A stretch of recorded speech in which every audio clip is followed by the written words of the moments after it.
All right, shalom, everybody. Peace for those who love peace and no peace for the wicked, the Lord said. Now, I don't see too many people here, so I'm not going to stay for long, as long we don't have too many. All right, shalom, everybody. Oh, I hear Peace for myself. those who love peace and no peace for the wicked, the Lord said. Hey, Now, I don't see too I sound so good when I hear myself. I like it.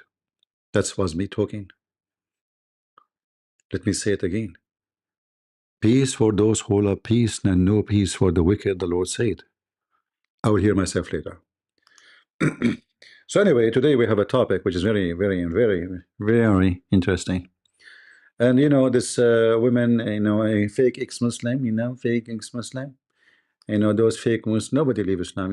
It's just stupid people like saying to you that there's somebody leave Islam, don't believe them. This avalanche is not happening. The avalanche. So meet Eman. Eman is an ex-Muslim. The Muslim, they said, Iman, she left Islam. Why? Why, Iman, you left Islam? What happened? What happened?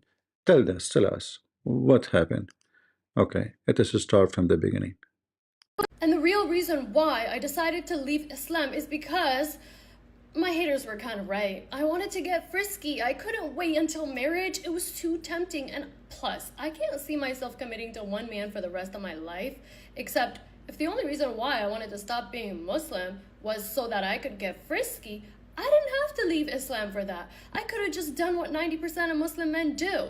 Mess around with non-Muslim girls, and then, when it's time to get married, find myself a good, virgin, obedient Muslim woman and pretend my past never existed. I just got back from my Yeah, the story about virgin.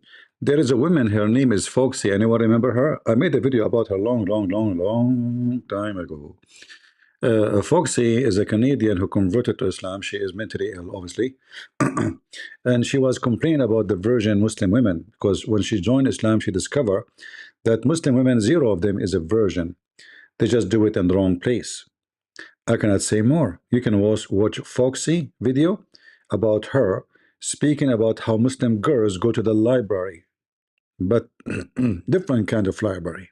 Yeah, she joined Islam. She thought, those women, girls, hijab, they are decent. You have no idea what is behind the scenery, what is behind the curtain. The most corrupt people ever.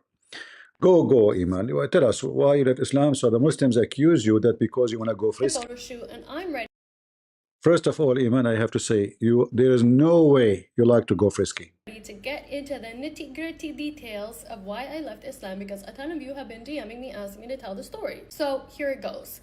I gotta take you back to when I was 4 years old, living in Canada with my parents. My parents, bless their hearts, enrolled me and my sisters in Islamic school. I was 4 years old when I learned how to put on the hijab and start praying, okay? My parents didn't force me to wear it all the time when I was that young, but they did tell me to wear it when I was at school. It was kind of an expectation. Also, I'm 4 years old. I don't really know what's happening. I just see that my mom does this, my parents put me in this school, everyone else is doing the same thing because they're all Muslim too. So cool, right? Fast forward to when I'm 6, and my mom tells me to go pray. And I sped through that entire prayer because I didn't like to do that. I didn't care and I didn't understand and I didn't want to do it. So I sped through. By the way, just be careful. If cow dance, she see your shoulder, she will say you are a man. I'm just letting you know. If cow dance no and see your video, she will make, if you are famous, she will make a video about you and she will make you a man. You like it or not, she will say you are a man. Continue. In like 30 seconds, I was like, doing all the movements. I came back, I was like, Mama, I prayed. She's like, no, you didn't. That was like 30 seconds. Go pray again. So immediately I clocked, okay, it takes longer than 30 seconds to pretend to pray. Got it. From when I was 6 years old until I was 14 years old, I pretended to be Muslim. And I wasn't. See? See, she is exposed. She is not a Muslim. She pretended to be a Muslim. See? See, I told you. From her mouth, she said she pretended to be a Muslim. She wore hijab pretending. Mm. Mm. She pretended The Muslims are recording you now. They will publish it. Guys, did you see what she said? She pretended from the age of 6, the age of Aisha, until the age of 14, you are a Muslim. Okay, then what happened? Continue. So sorry for okay. I don't want to. I'm trying, guys. Don't think I'm zooming in the picture. No, To be I'm just Muslim. trying to go back on the video. Hold on. And pray. And to pray. Got it. From when I was 6 years old until I was 14 years old, I pretended to be Muslim. And I wasn't doing this consciously. I just knew deep down inside that I did not care about this. But I came from a Muslim family. I went to Islamic school until I was in second grade. And after I switched over into public school, I went to Islamic school on Friday nights and Saturday mornings. Sometimes Sunday too. Alright, so I was forced to pray, forced to learn Quran, forced to hear about these hadiths, forced to wear the hijab. I had no say, and I truly didn't even care because my parents' relationship was toxic. So what I cared about more was not pissing them off, because the consequences of pissing them off was worse than pretending to be Muslim. Like, is that normal in this stupid TikTok? Like those two red dots keep going, blue and red, in her face when you are playing the video. Is that how this TikTok work? That's stupid. Now we have. So I just pretended. When I was 14 years old, my Okay. grandma and my grandpa on my mom's side came to visit us, and 3 weeks into the visit, my grandpa had a heart attack and passed away. That was my first encounter with death. And that was the first moment that I realized, oh, this is gonna happen to me at one point. I was like, I'm gonna die. So I should probably start taking this seriously because I'm gonna die. So from 14 years old until 18 years old, I did a complete 180. I started memorizing Quran on my own. I started committing to my daily prayers. I started fasting. See, now she became a Muslim. Muslims, you cannot hold that against her. So now, because she saw there's somebody die, she's very smart. She said to herself, I'm going to die too. I better join the bus. Dirigin, dirigin, dirigin, dirigin, dirigin, dirigin, let me wear hijab, dirigin, dirigin, dirigin, let me wear the burqa. Dirigin, dirigin, dirigin, dirigin, share my private part. Dirigin, dirigin, dirigin, dirigin, get ready for, Abdul. Dirigin, dirigin, dirigin. So, you see the wake-up call. Somebody died. I'm not sure if, like, there's a connection between the one who died and your nails. What's happened to this nail? It looks like mushroom. Anyway, continue. I'm not making fun of you, by the way. I like what you are saying. Go ahead. This is my nature. By the way, if anyone know Eman, invite her. We would like to have her here with us in, in our channel. Even on days when I wasn't supposed to be fasting, I did the most. And during those 4 years of my life, I was the favorite child in the family. My sisters and my mom can attest to this. I was the favorite because I went above and beyond to do the most. And I saw how much love from my parents was tied to religiousness. So Here, you need to notice how the Muslim, they control their children. So if you are not praying and they could not force you, they can show you that they don't like you no more, putting pressure on you. Like you are not their child. Or maybe even they isolate you. Even they don't share with you the same food. Like, the mother, she make cake, she will not give you cake. She will give to your brother or sister, the one who pray, they will use all kind of, pressure on the child in order to make him know that you need to do this if you want us to love you. They don't love you unless religion is there. the connection was made in my brain. Unconditional love is not a thing. Do these daily rituals, you'll receive love and praise, and no one will be breathing down your back. Except, like I said, my parents' relationship was toxic. So during those 4 years, their marriage was the absolute worst. By the way, all Muslim marriage is wonderful. That's why you see in the Quran, Aisha and Hafsa and the other women throwing shoes at each other, throwing tomato at Muhammad, potato. Muhammad was a victim of those women. Women are very, very, very dangerous. Muslim women, they have balls. They have a lot of balls. Remember the verse in the Quran says, And if you back each other, which means the women against Muhammad, you should know that Allah and the angels and Jibreel and everybody, every believer, they are his backbone, his protectors. All of this to support Muhammad against two women.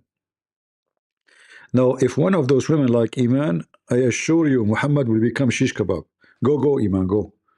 Especially when you are holding your finger. By the way, in the Middle East, when you do this, you are telling somebody, I'm going to show you. I'm coming after you. You see how her fingers are? This is what the Middle East. If you see somebody doing that to you, that means I'm coming for you. All right? Like not necessarily now. He's making a threat. This is a threat. All right? Just take a note. But maybe now she is not doing that. Actually, just moving her finger. But in the Middle East, if you do that sign with your fingers, you are threatening the person. And I was like, I gotta get out of this house. I'm gonna make a part 2 and I'm gonna post it right away. Ah, part 2. Hold on. What dogs? We don't want dogs. Hold on. What dogs? Look, where do you go? What? What? What happened? How we can go back now to part 1? What happened to part 1? This is TikTok is crazy. Okay, let's go to part 2. Good, I have part 2 here. House because there's babies and toddlers and my mom yelling and my dad being mad that everybody's yelling while he's trying to take a nap. Living in this house during the time period where I was considered the favorite was the absolute most inseparable time period of my life because I wanted to be there to love my mom and to love my siblings, but I also was like, this sucks and I'm about to unalive myself and run away and never talk to these people again. So I knew I had to move out and my social skills were severely lacking. Now, because my dad kept getting my mom pregnant, he refused to buy me or my How you do that? I'm confused. How you know that your dad is doing that? Seriously, how you know? It might be somebody from Azot. I mean, look, you have a curly hair. How you know that your dad is doing that? You know, somebody from Azot, maybe he's, he came, Zut Zut. Yeah. Who knows? I mean, how they are fighting every day and he keep making babies. So they fight in the daytime, they have boom boom in the nighttime. Okay. sisters new things. Most of the times, the things that we wanted, we had to work for and buy ourselves. That includes cell phones, laptops, clothes, shoes, back to school supplies. A very normal Abdul life. He make babies, he throw them in the street. You buy your stuff, okay? How you buy it, how you make money, I don't care. Those girls go on the street, what they do, Allah knows best. And on the rare occasion where he said yes when we would ask to go to the mall with our friends, I had to also pay for my mall food. I've spoken a lot about how my dad was financially abusive, but during this time period of my life, it actually hurt me so much because he would claim to love me, he would claim to love my sisters, and yet we weren't allowed to do anything. And he also liked to power trip. So every time I would be like, hey, can I go out with my friend? And he would say yes, and I would get ready and I would go out with my friend. He would see me coming down the stairs getting ready to go out and be like, where are you going? And I'd be like, you said I could go out. And he'd be like, no, you're not going. So This is the kind of Abdul you like to have around you. Can I go with my friend Dad? Sure, sure, sure. Go get ready. What are you waiting for? She goes, she put 10 kilograms of makeup. She put those, what they call them? It's not the Christian, bell in the church. This is the in her ears. What they call them? This is the rope for the water in the well. Anyway, she put all those things. She hang all the stuff, decoration. Christmas light. Eyelashes, being like Boeing 777. All of this, and then now she is leaving. Where are you going? Where are you going? Hey, Dad, you told me I can go. No, haram. You told me to go. Haram, you idiot. Go in. Go, go, go, go, go. What kind of dad you have? Guys, sorry, I have to go up so I can. I'm not zooming. I know you. He would see me coming down this Hold friend and on. he I would want say to go yes back. and sisters. And yet we weren't much because he would claim to love me. He would claim to love my sisters. And yet we weren't allowed to do anything. And he also liked to power trip. So every time I would be like, hey, can I go out with my friend? And he would say yes, and I would get ready and I would go out with my friend. He would see me coming down the stairs getting ready to go out and be like, where are you going? And I'd be like, you said I could go out. And he'd be like, no, you're not going. So the betrayal actually ran so deep. On top of that, my dad did not involve himself in me or my sister's lives at all. The only time he would talk to us was to give a 3-hour monologue about how haram things are and we're going to hell and family needs to stick together and don't be like the white Canadian people. Because I was considered the favorite, I had additional responsibilities. I would get up early in the morning and help my mom make my dad's lunch for work and the lunch for my siblings as well. I would wake my siblings up, and on top of that I was waking myself up to pray early and make sure that I'm praying on time when I get home from school and make sure that I'm helping with the dinner. I was parentified. I was a child who didn't have a childhood. I was a teenager who didn't have a teenage experience. And I was literally about to run away before I was like, okay, let me come up with a good plan though, because I don't want to be homeless. Oh, I have an older sister. She's 1 year older than me. So my older sister gets accepted to university while I'm in my last year of high school. She goes to university in the city that we are still living in. I say, no, because I don't like this city. I don't like this house, and I'm not about to subject myself to an additional 4 years of education in a program I'm probably gonna hate while I'm living at home with my parents. How am I gonna study for exams and write essays and do all this extra work while there's yelling and screaming in the household? So I knew I had to leave. So basically, I applied to the same school my sister applied to. I got accepted, and I said, So I decided to do an extra semester of high school instead so that I could get extra credits and apply to a different university that was 6 hours away from where my parents lived so that I would have a reason to move out. And while I'm doing this, I'm telling my mom, I'm gonna move out, just so you know. I'm going to the school, it's 6 hours away. And she's like, no. Wait. Abdul, he said the following. Let me show you what this Abdul, he said. Let us examine how truthful what you just said. USS, do you like to call me? I mean, you Muslims, your religion is nothing but sex. You can F4 women in the same day.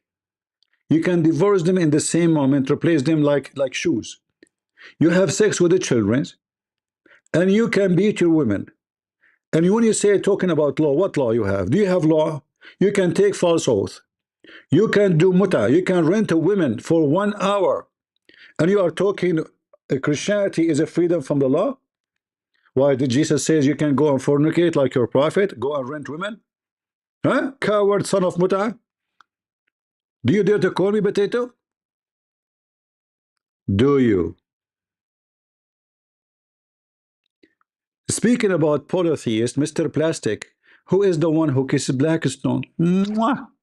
Stone, I love you. Prophet Muhammad says, whoever embrace the black stone and the Yemeni corner, it erases his sin. And you are talking about polytheist? You stupid idiot pagan, black stone kisser, which is a vagina. And by the way, just in case you do not know, according to the Islamic history, the black stone used to be white, but the penises and the vaginas of women who touch the stone make it black. I can show the reference. So do you dare to call me potato? Huh? Freedom from law? The only law you have, you drink camel urine and you don't eat pork. And that make you supposed to be a good guy. Your wife, she go and do breastfeeding for adult, for the neighbors. Assalamu alaikum. Who are you? I'm your neighbor. Huh? What do you want? I'm hungry. Okay, how I can help you? We are out of food. I want milk. You idiot! Somebody told you we are a goat here? We don't have a goat. No, different kind of milk. Donkey! I don't have a children to have milk. My breast is empty. Prophet Muhammad says no matter what, I can suckle you. Okay, if this is the scenario, no problem. Get in my lap. And you are talking about the freedom of law. Have you ever heard of religion have a law that a neighbor can come to your house and suck your wife boobs? Are you there, US? Is your name is ass? Look, he stopped texting. He thought he can throw this text and let it go, like nobody would notice. The Muslim, they have a law. I know. You see, I have degrees in your law. Tell me about it. Please tell me about it. Hmm? We have a law in the town. Yeah. Mm-hmm. You have a law. If the prophet, he have 16 privilege. If his eyes fall into a woman, her husband must divorce her so the prophet can F her. That is your law? Your law class? You must be a pimp. Potato. But do you notice the second we start, he's dead. He's not even texting no more. He said to himself, uh-oh, he just noticed my text. Oh, I thought he was busy watching. Yeah, actually, I was looking at your ex-Muslim sister. MashaAllah, MashaAllah, MashaAllah. Alhamdulillah. Okay, Eman, sorry for disturbing you. Go, go. No, you're not. And I'm like, yes, I am. And I'm telling my dad, I'm going to move out. And he's like, no, you're not. And I'm like, yes, I am. So, anyways, I get accepted to the school. It's about time for me to move there. And I'm like, I'm going. And they're like, no. And I'm like, yes. And they're like, no. And I'm like, yes. And my dad's like, fine. Find a Muslim landlord and get a Muslim roommate, and I'll let you go. And I was like, oh my God. Okay. So I go on Facebook. I join these Muslim.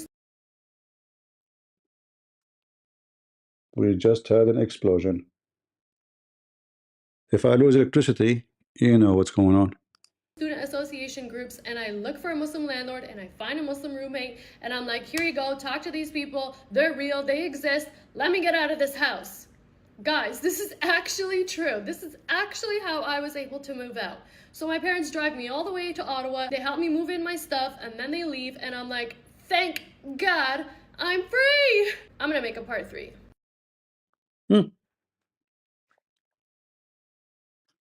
Where do you go?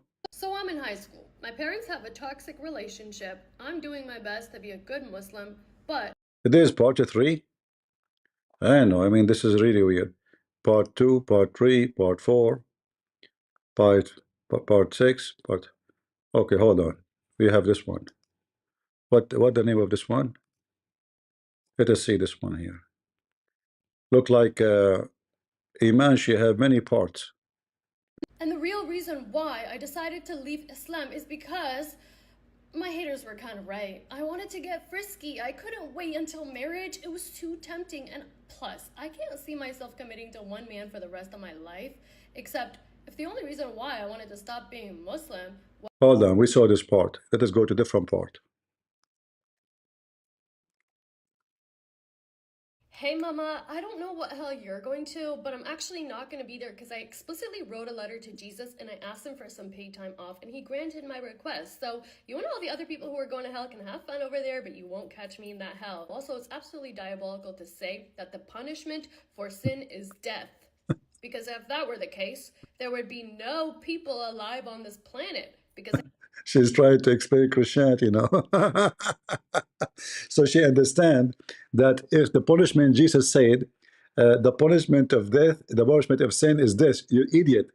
Death is mean that when Adam and Eve, they were in heaven, they will live forever. But because of that, they died. And you will. He's not saying that when you sin, you die right away.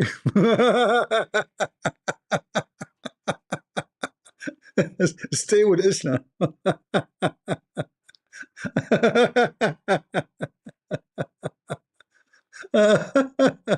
Hey, mom, if this is true, there's nobody will stay alive. That the punishment of death of sin is death. So smart. What else you have? What else? When I was 12 years old, I got my first job delivering the newspapers in my neighborhood because my dad told me and my sisters that if we wanted to buy things outside of the necessities that were being provided for us in the household, we had to work, make our own money, and buy it ourselves. So I learned how to work for my own money and buy whatever I wanted to from a very young age because of my father. But my father also instilled the same toxic idea that your mom told you here, which is that having a lot of money makes you an evil person. Accumulating more wealth automatically means you're doing something wrong and God's going to punish you for it in the future. This has caused so many subconscious limiting beliefs around money for me that I continuously. No, just to tell you, your dad is smart. He is afraid that you have money and you will be free. So having more money will make you more independent. Otherwise, all Muslims worship money, including Muhammad. Uh, See, when somebody is naive, don't understand what is behind that your father don't want you to have money. Money for a woman is mean independence, mean she don't depend in the man to buy her stuff. Always through generation, especially before, opportunity for women to be open. She can work in companies. Not long time ago, women they have to stay home, and you cannot find a job. Well, who's going to hire you? By time, uh, things change. So women they become engineers, doctors. Like engineers was only for men. There's women engineer. You cannot get into that field. And then they accept that a woman can be a doctor because a woman she can be a women doctor. So they let that happen. So slowly, slowly, the woman she got more into jobs, and the more she is into the business field, the more she become independent, and that will be the nightmare of every man in Islam, because a Muslim man he want to control the women, so she will never have independence. Because if she, how I can control you, how I can, do you need you need to buy a dress, okay, talk to me. You want food, talk to me. You know what I mean? This is why he don't want you to get more wealth. Otherwise we know that Muhammad he worship money. In fact, Muhammad he says a woman she will be married for her worth first, and her position second, and then her beauty. So Muhammad favored wealth over. This is why he married Khadija in the age of his mother. Anyone have a question for me? I don't want to watch too much of this women. Otherwise I will go crazy. I mean, I will strike from getting married too, because you see, uh, this woman she was inside the box. She was locked for long, and then as soon she got the freedom, she explode. You know, I mean, literally she get exploded. I mean, literally.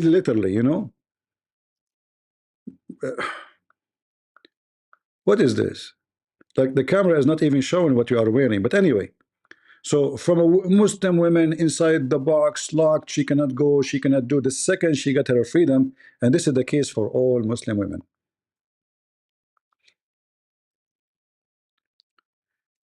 I remember I was with one guy. He is a student in my university with me. We took a taxi, from city to city, because we don't want to pay for the whole car by ourselves. It's expensive. And there's a three girls. They took the back seat in the same car. Muslim girls were wearing hijab. You cannot see their face. We did not see their face. We're in burqa. They didn't even talk the whole trip. Not even a word. So but they are not going all the way to our destination. So in the way, the driver he says, if you pay for the back three seat, I will continue. Otherwise, I have to stop and take other three passengers. We said we are not in a rush. We will wait. And while we are waiting, three girls came back, and they spoke to the driver. His name is Abu Muhammad, the father of Muhammad. They said to him, we forgot one bag in the trunk. He said, no, you did not come with me. He said, no, no, no, we come with you. We came with you. He said, no, you did not come with me. The one who came with me, there are three girls, and they were wearing a burqa. Those girls are wearing very short skirt. They are so much, I mean, like this. He said, no, you're not coming with me. They said, no, it's us, it's us. And they start telling him what he was saying to us. He was shocked, like, yeah, what? And he went to the trunk. Yes, they have their bag there. And then this guy, he's a Muslim. He starts swearing, I will never let my daughter to go to university. So they come to the city wearing burqa. As soon they get, because this is a new city, nobody know them there. Their family is not there. Short skirt, their boobs is coming out, totally different makeup. We could not. Who are those girls? Uh, they got explode, but they are very decent women. Muslim women wear burqa, hijab, But here you see the frisky Muslim women. This is who they are. If you go and attend any house occasion in Muslim house, you will see how much naked they are. Um, yeah. Okay. Okay. Okay. Okay. Anyway, she have actually a YouTube page. This is her page, Iman. You know. Uh, yeah, she have a lot of videos. But anyway, I don't judge this woman. She went through a lot to be where she is. The Muslim community, the Muslim society, the Muslim family is the most awkward, stressful, stupid system. What I can say. Do we have any Muslim here would like to convert back? Actually, I learned about this video from here, from this guy, ex-Muslim. I saw her video here. Yeah. Do we have any Muslim here would like to join us? Tell us about why Iman left Islam. What do you think, Muslims? I like to hear from you. Do you think there's a way we can get her back into Islam? Anyway, yeah, actually, she exposed, even though we don't agree with her the way she is thinking, but she went through a lot of suffering, and this is the result. Very corrupt Islamic society. Her father kept making babies, according to her, but he fight with her mom every day. Wicked father. The girls have to go and work to pay for their things, their clothing, their phone, their etc. And what kind of work they will do?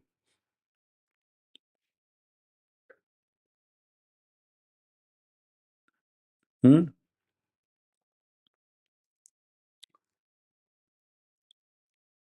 What do you think, Muslims? Do you see how much you do to your family? This is the example. This woman, she is brave, and in the same time, she is lucky she live in the West. If she live in Egypt, if she don't dare to do that. She can dress in Egypt as she wish. By the way, I mean Egypt is shish kebab country. If I go right now to Egypt, oh well, what I will show you in Egypt? I should not show you those things. All of you are young. No, no, no. I should not show you those things. No, no, no, no. No, no, no, no, no, no, no. No, no, no, no, no. No, no, no, no, no. No way. But we will try to take a hike in the bike. All right.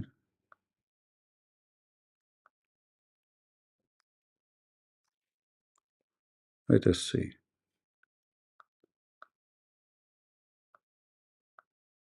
I'm trying to find something acceptable to put in the screen.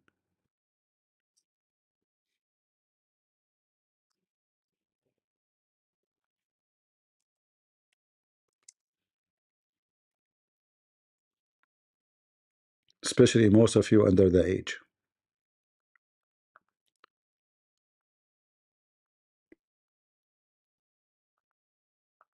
No, no, no, no, no. No, no, no, no, no, no, no. I cannot show you this. No, no, no, no. Forget, forget. No, no, no, no, no, no, not this one. No way, no way. I cannot show you. Let me look for something more conservative. Something with hijab. Hold on. Your parents will know will forbid you from coming here. That's maybe this is more acceptable.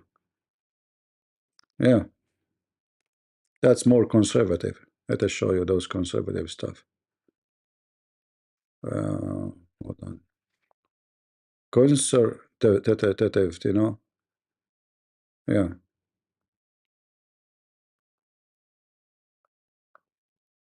No, no, no, no, no, no, no. I cannot show you this one. No, no, no, no. I was going almost. I show it to you. No, no, no, no, no, no, no, no, no, no, no, no, no. Guys, I'm going to spend the day doing that to you. No, no, no, no, no, no, no.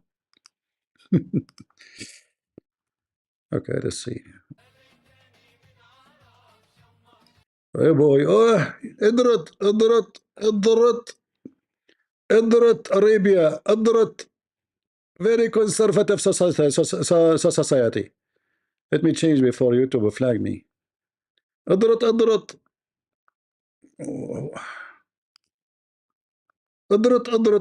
very conservative Muslim, very conservative countries, very conservative brother.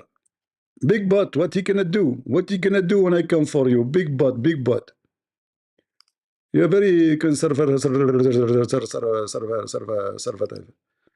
Very oof, oof, oof. That's enough. I surrender to Allah. Enough is enough. That's too much. The load is so big. Load and unload. Load and load.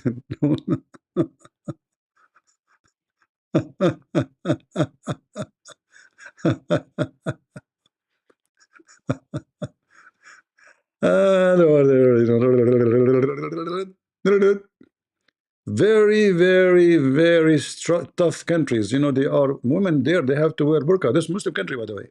This is not in America. This is not in the West. Those are Muslim countries. Egypt, Iraq, you name it. Very conservative,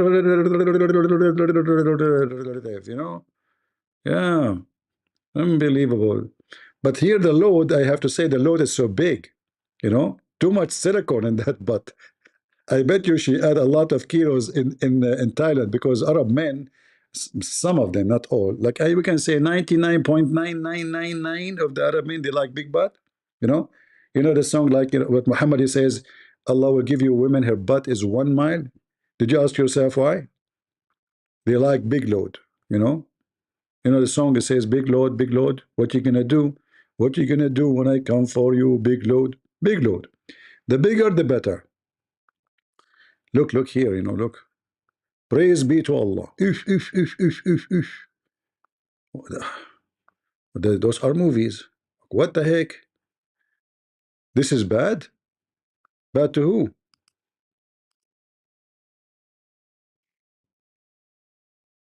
To take on the Al Zut. Muslim cowboy. This guy is stuck with a zot. Hamza versus. This guy is stuck with a zot for the coming century. That's it. He cannot get out of it. A zot. Let us see the comment of ex-Muslim about this. You practicing, how much you practice, and yeah, that's a positive reinforcement. Oh, if I do all of these rituals and wear this and I do that, and I'll get love. I'm not going to get love if I don't submit and obey my parents in this way. Yeah, and that's why Right? the And she religion keeps. Go ahead. I was going to say, and she probably Big mistake.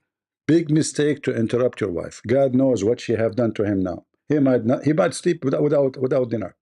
You interrupt a woman. Are you sure? We need to check on him. I hope by tomorrow he have no bandage. Go. felt some degree of responsibility for the happiness or yet the happiness of her parents' marriage, or maybe keeping the marriage more together. Maybe she felt like if she, practiced and, showed them what a good daughter she's turning out to be, a good Muslim daughter, that it might make their relationship better. It probably goes even deeper, right, than Yeah. what she's initially like told us. There's probably a lot more What layers to marriage? She that. get married now? Hold on. Yeah. Maybe we don't Because, have boys and girls are all the raised parts of this differently video. in these cultures, right? So it's typical for boys to have a lot more freedom than girls. So more freedom means You see, they have a video which is 50. Is that 57 second? It cannot be. I don't know. 55 second. Maybe they have video longer than my video. I don't know. This is part 2. Do they have parts I did not see? into this program. It's 6 Interesting. hours away. My parents are not going to pop up on me randomly. And that was the main reason why I moved 6 hours away. Because at least if they were going to pop up on me, my sisters would let me know, like, hey, mom and dad are coming to see you, just so you know. And I would have 6 hours to hide whatever it is I needed to hide. But surprisingly, I actually didn't end up not being religious during my first year of university because I was still afraid of hell. And I'm gonna tell you guys how I stopped being afraid of hell, but at the time I was still afraid of hell. So I was like, even though my parents are not here and my parents are not watching, I will tell you how you stop afraid of hell. You thought about it. We have Joe Biden and Kamala Harris, and we have hell. Well, hell is more comfortable. So you said to yourself, you know what? I will not be afraid of hell. I better not to see Kamala Harris every day in TV. So sometimes like a horror, horror, excuse my language, a horror, not horror, a horror can be free you from other horror. Like, horror, yeah, the horror of Kamala Harris make you believe that horror of hell is easy. Is it easy? You know the thing. So you listen to Joe Biden, you come to the conclusion that it's created by the thing. So what if she's Canada? They can watch American TV every day. Trust me. Don't you know that Canada now they are going to leave? Alberta is leaving Canada. Do you know that? Anyone here from Alberta? Who is here from Alberta, Canada? Seriously, do you know that they are voting? They wanna leave to USA. I'm serious. If you go search, maybe I should make a video about it. They are sick of being part of Canada.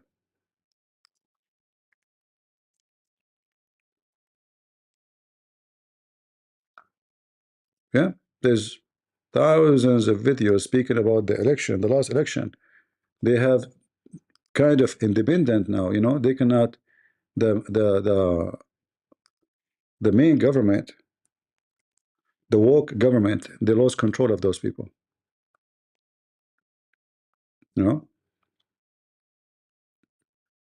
See, everybody's talking about it. They don't want to be part of Canada no more.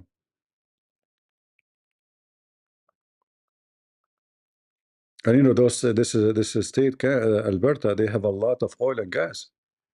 That will be the massive disaster for Canada if they leave. Thousands of Alberta already support of independence from Canada. Do you see it? This is 3 weeks ago. Look. They are sick of the woke.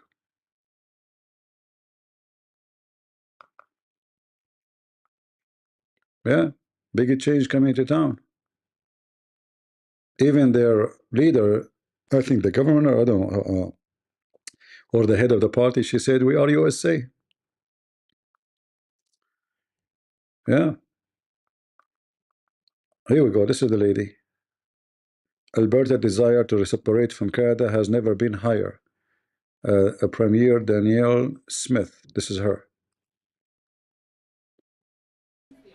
Premier Danielle Smith argues a recent by-election is proof Alberta's separatist movement has never had more support, pointing to one rural riding where the Alberta Republican Party earned about 17. See, Republican. They are Republican too.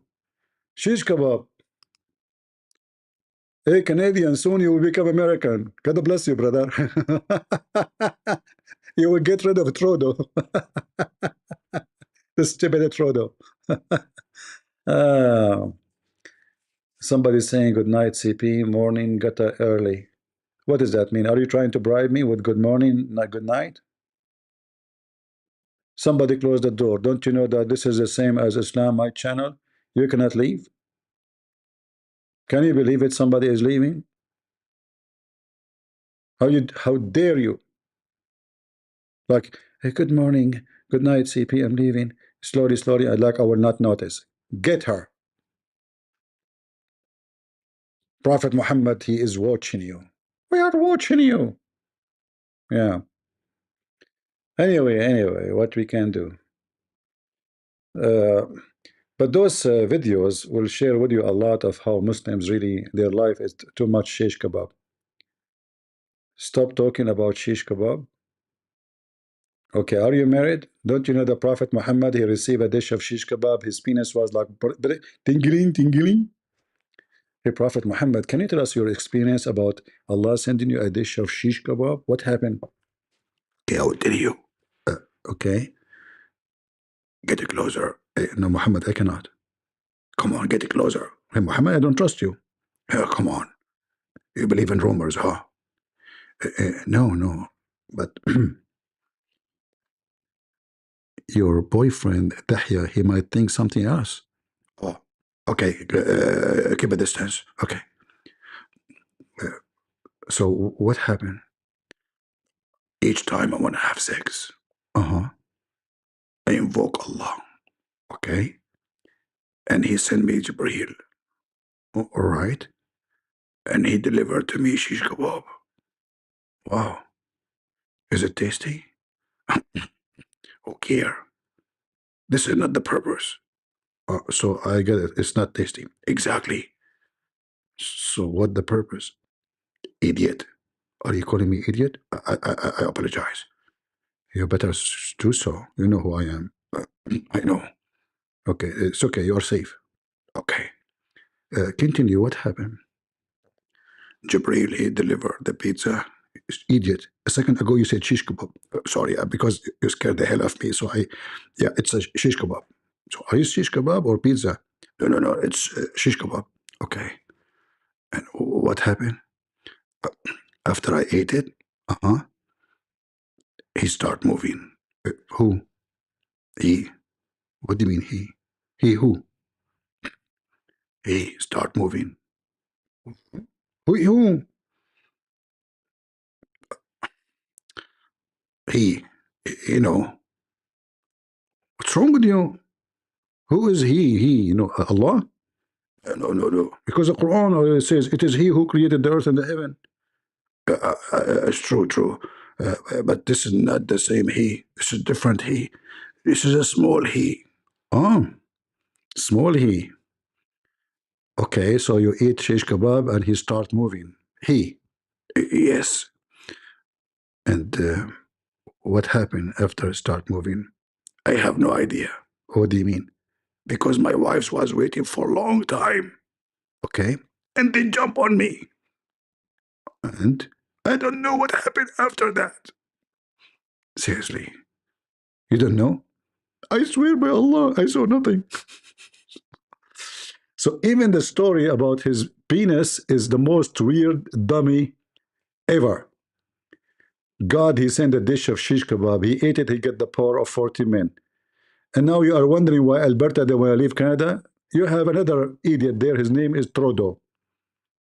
Do we have any Mohammedan here? Shish kebab. And after, no wonder the Zut, they jump on him. I mean, this guy, his thing is not working. They thought he's a girl. You know? No wonder the Zut. Zutti mutti. Zut. There's an Egyptian song. It's called Zut.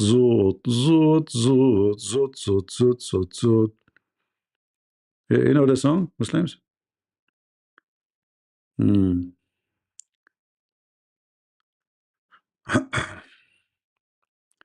My voice is going to be cooked if you keep taken in hoarse voice. Don't worry about my voice. It have multi levels, and you are not in any of those floors. Shalom, shalom, elegance. How are you doing? Trodo is like Sucker Carson. You made me upset now. Sucker Carson is not like Trodo. I mean, what do you mean? The hair style? Okay. You're an ex-Muslim? Ex-Christian? Man, that's deep. That's deep. I guess you decide to become. Do you want to call me Mr. Ex-Christian? Do you like to call me? Because this is my specialty, ex-Christians. Abdul. I can smell Abdul from a distance of 2-month journey. You're an ex-Christian, huh? Do you want to call me ex-Christian? Huh? Do you like to call me?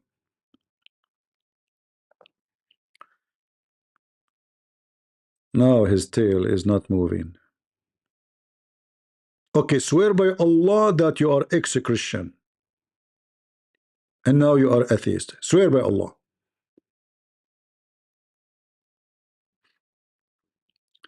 You know, once a Muslim sheikh, he came to debate me, and he said to me, I swear by Allah, I don't have a microphone.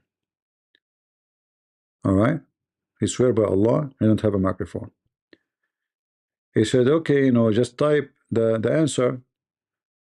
I will ask you the question. Type the answer. He said, I swear by Allah, I don't have a speaker.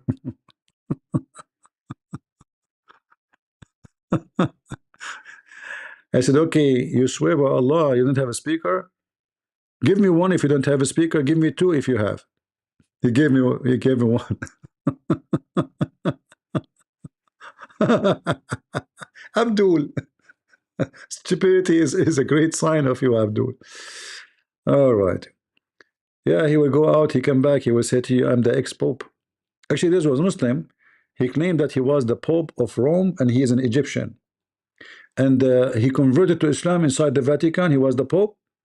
And then those Catholic, they commanded 10 lions. 10 lions. They brought them, and the lions, they turned their butt on him and they start whipping him with their tails. And then they put him in a room, jailing him. I'm serious, guys. I'm not joking. This is what he said to them. And the Muslim, Allahu Akbar, brother, we feel for you, brother. We feel for you. For the faith, you suffer a lot. And then he claimed that he dig under the ground of the Vatican. And he went all the way, digging non-stop until he arrived to Egypt. What? There is the Mediterranean Sea. Yes, brother. Don't. He was the Pope. He was the Pope. He can do it. He was the Pope. And the funny, they said to him, brother, how you were able to get out? He said, oh, I took the sweat seat, which means he went in the sewage, in the shithole. So he went in the shithole, he came out in Egypt. I think there's a connection between the shithole in Vatican and the shithole in Egypt. So you go down there, you end on the other side. The sewage is connected, it must be. Do we have? J. Smith, I have 640. Your prophet have 70 after 20 years of working hard, including the women that he married. According to Muslim, he have 70.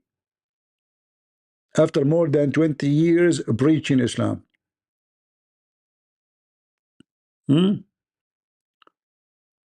Anyway. Let us watch something more lovely. Was so that I could get frisky. I didn't have to leave Islam for that. I could have just done what 90% of Muslim men do. Mess around with non-Muslim girls, and then, when it's time to get married, find myself a good, virgin, obedient Muslim woman and pretend my past never existed. I just got back from my photo shoot and I'm ready to get into the nitty-gritty details of why I left Islam, because a ton of you have been DMing me asking me to tell the story. So here it goes. I gotta take you back to when I was 4 years old, living in Canada with my parents. My parents, bless their hearts, enrolled me and my sisters in Islamic school. I was 4 years old when I learned how to put on the hijab and start praying, okay? My parents didn't force me to wear it all the time when I was that young, but they did tell me to wear it when I was at school. It was kind of an expectation. Also, I'm 4 years old. I don't really know what's happening. I just see that my mom does this, my parents put me in this school, everyone else is doing the same thing because they're all Muslim too. So cool, right? Fast forward to when I'm 6, and my mom tells me to go pray.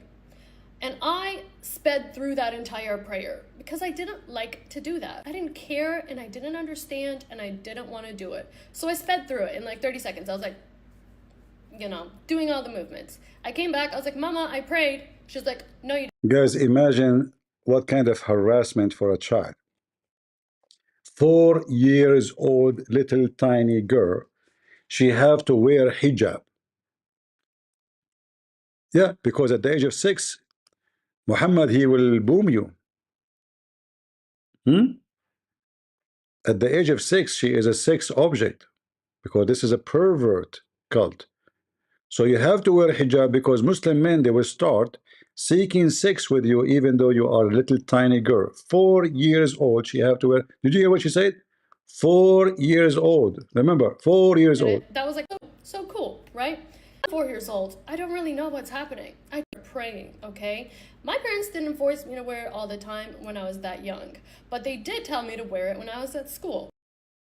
It was kind of an expectation. Also, I'm 4 years old. I don't really know what's happening. I just see that my mom does this, my parents put me in this school, everyone else is doing the same thing because they're all Muslim too. So cool, right? Fast forward to when I'm 6, and my mom tells me to go pray. And I sped through that entire prayer because I didn't like to do that. I didn't care and I didn't understand and I didn't want to do it. So I sped through it in like 30 seconds. I was like, doing all the movements. I came back, I was like, Mama, I prayed. She's like, no, you didn't. That was like 30 seconds. Go pray again. Fake it, So fake it. immediately I clocked, okay, it takes longer than 30 seconds to pretend to pray. Got it. From when I was 6 years old until I was 14 years old, I pretended to be Muslim. And I wasn't doing this consciously. I just knew deep down inside that I did not care about this. But I came from a Muslim family. I went to Islamic school until I was in 2nd grade. And after I switched over into public school, I went to Islamic school on Friday nights and Saturday mornings. You know, I like to play the video of Adam Seeker leaving Islam, but Adam Seeker don't have a nice chest like that, you know. In case you do not know, Adam Seeker is an ex-Muslim. Adam, sorry, I wish I can play your video why you left Islam, but sorry, you know, I have like a priority here, you know, like.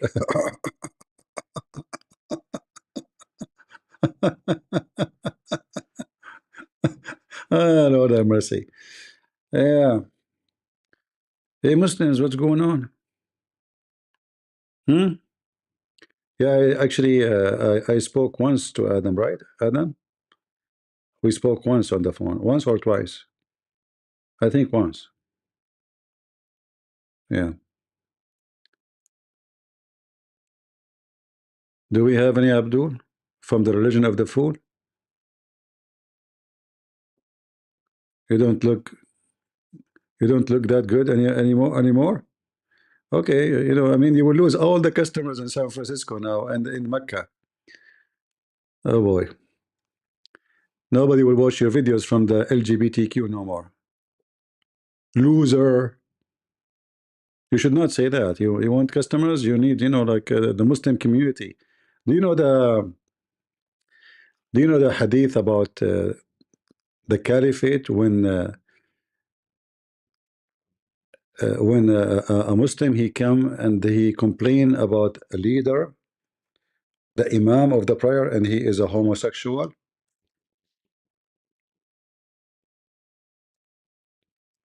And he told the caliphate that he and the Muslims are tempted. And here you ask yourself, how a man he can be tempted if he is not a gay? I mean, the whole story is exposing who? The caliphate, he command them to follow a gay.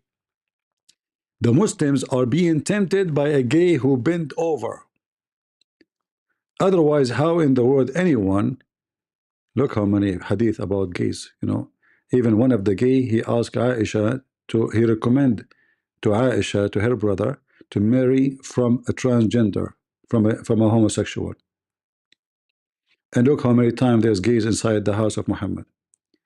But where is the hadith of this is the one. So this guy, and this is Bukhari, he claimed that he and the Muslims are tempted by a leader of al-fitna, which means temptation, trial, affliction. As you see, even the Muslim, they put it for you in between two brackets. We are led the salat, the prayer, by a leader of al-fitna, trial, affliction, etc. Until now, we do not know what he's talking about. We are afraid of being sinful by following him. Uthman said, as-salat is the prayer, is the best of all deed. So when the people do the good deed, do the same with them. And when they do bad deed, avoid those bad deed. Az-Zuhri, which obviously he is the one who's complaining, he said, in our opinion, which means him and the Muslims who pray behind this guy, one should not offer salat behind an effeminate person unless there's no alternative. So now we know what the temptation and the affliction and the trial. The Abdul, he see a Muslim Imam LGBTQ bending over in front of him. He got tempted. Affliction, trial, etc. What is making it more horrible is the etc., which means use your imagination.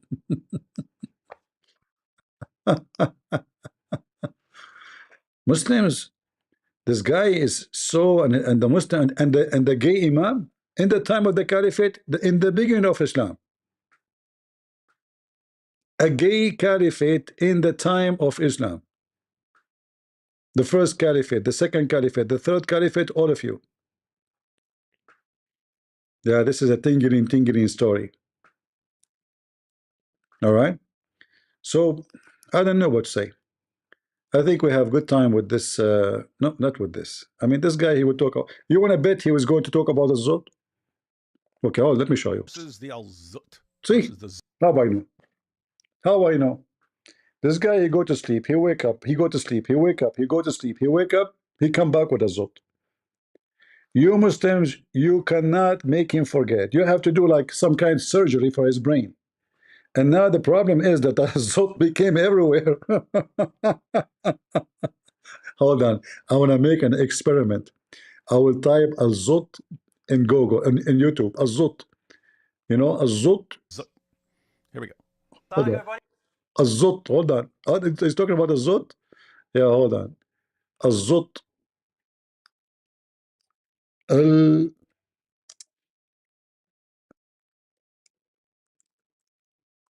Al-Zut. They are typing it with two L, with two T. Al-Zut. Yeah, it looked like it became very, very popular. Too much to contain the scandal of Al-Zut no more. Al-Zut.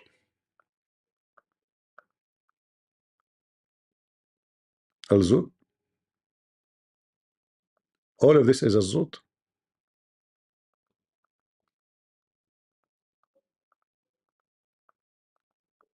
This guy is Al-Zut too. Al-Zut. This is Abdul trying to defend Al-Zut.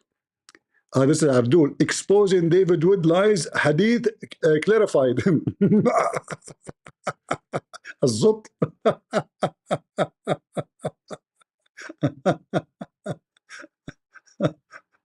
This is one of the Zut. Hold on. They will flag us for copyright for this music. This is a Zut leader. Look, they are kissing his hand, and look how they dance, the Muslims.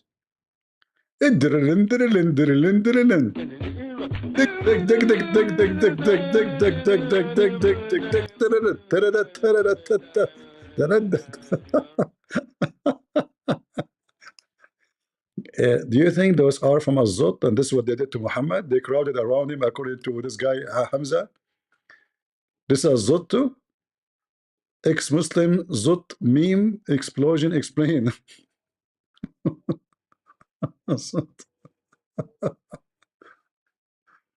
الزوت وما أدراك ما الزوت. Man, what was act? No, this is not a zot. I mean, this guy looked like a zot. Seriously, this guy looked like a turtle. This potato here. Christian Prince, listen as Muslims reveal his hidden struggle. Zot.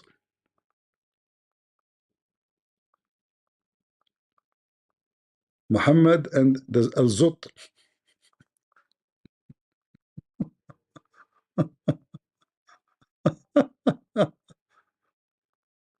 Lord have mercy. What a Zot they have done. Everybody talking about a Zot. Oh, this guy here, they invited him to, I think, Sky News, and he mentioned a Zot too, make it very famous. Actually, this guy, I saw this is Sky News, and they deleted from their account.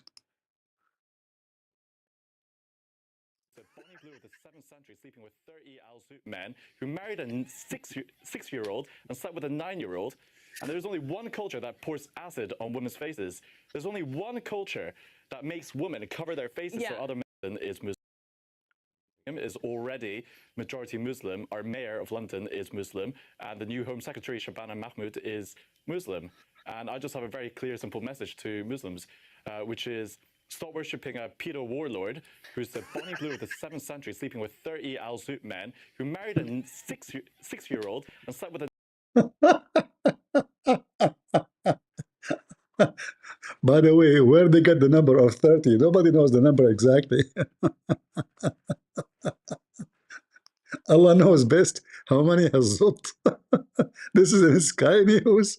This guy, he put pork in his t-shirt. They ask him why you have pork, you know.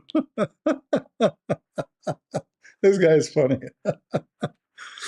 And you can tell he's trying to summarize Islam in 2 seconds before they cut him off, you know, like he would have put them all together. Azot, 6 years old, pork, blah, blah, blah, you know, like 4 wives.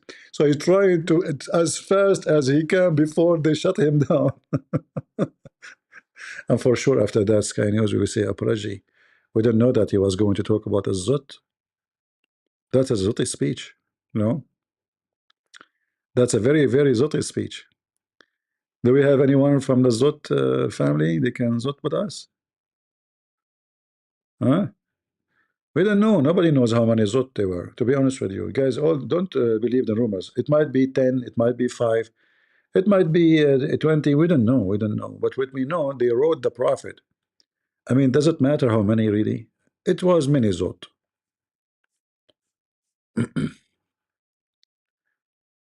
Because he giving the power of 30. He's a Scotch Korean. Okay, you see, those are the one you should give them citizenship, not those potato you bring them to your country, you know, in Scotland. Yeah, good that he is, you know,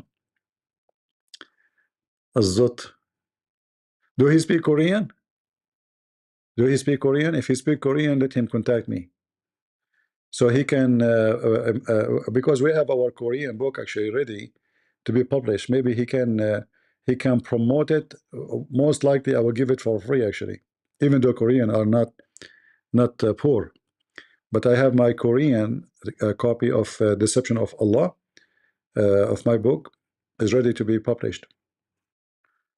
Actually, it's ready for a while, but I'm busy with Azot stuff, you know. I have too many Azot, too many things to do. Yeah. Do we have any Muslim who would like to, you know?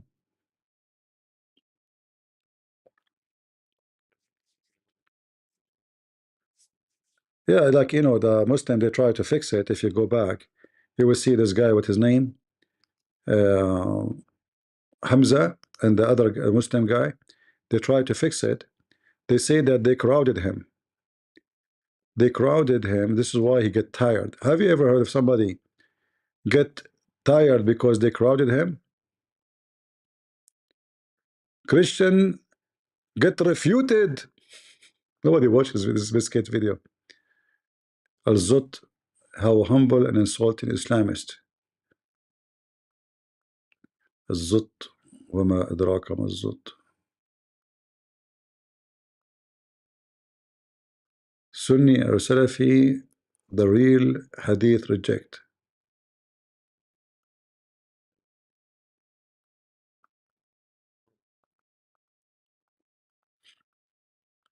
All of them, they are attacking David Wood for Azot. I don't know why. I mean, he's not the those David and Raymond. They mentioned this story. I mean, century after we mentioned it, but they are attacking them because maybe the publicity got there through them. Maybe too many people speak about it. Oh, even Adnan Rashid speak about Zot? No, Al-Zut, Al-Zut. Arab are worshipping Allat al-Uzza. Come on, the Arab, you mean Muhammad and his family. Ali Dava, what's going on? Prophet marriage to Aisha? I believe the Prophet Muhammad, peace be upon him, married Aisha at 6 and he consummated the marriage at 9. I have zero problem with that at all, as long as we understand why that happened. Why? Why? She was horny, huh? If we understand why that happened, tell us why. And we look into why he married her and so many things about his character. I've spoken to non-Muslims in the park and they've asked me this question. Wallahi, after I've broken it down, they said, that makes sense. So if it's from this angle, okay, we understand why he did that. Because in the UK, for example, 100 years ago, in William Blackstone's book, he talks about British common law. Girls were betrothed at the age of 7. In the UK, 100 in the age of 7 in the UK, brother, okay, let us say this is true. Let us say for the sake of argument this is true. But that because whoever practices it is a pedophile. Is that based on teaching of God? Huh? Why happen? years ago. Forget 1400 years ago, 100 years ago. What we're saying is this: no one ever used this argument against the Prophet Muhammad, peace be upon him, ever. This was something that was brought new. That's false. We have a Christian guy from the time of the Caliphate. He debated Muslims. Actually, the Muslim, they asked the Caliphate to cut his head. He was, I believe, in charge of all the finance. He was a Christian. The Caliphate don't trust Muslims for money. So he hired a Christian. And the Muslim, they send him a letter, a very well-known Muslim, sent him a letter asking him to convert to Islam, and he quote for him details about, he called Muhammad your friend. He don't call him Prophet Muhammad. Imagine how brave this person is. He say you're a friend, Muhammad. He did this and this and this, including having child marriage. So those cowards, they say to you, the best example to defend how Muhammad was is the pedophiles in the West, if there's any. And for sure there is. In every society there's pedophiles. Pedophiles is a disease, is an illness, mental illness. Certain group of people, they have fantasy, they don't get even aroused for women. They are sick. This is not even dogs, they don't go for baby puppy. They sniff the female. They knew from the smell if the female is ready or not. Even dogs will not do it, but Muhammad will do it. So how they defend? They will say to you, do you know that somebody in etc. country did that?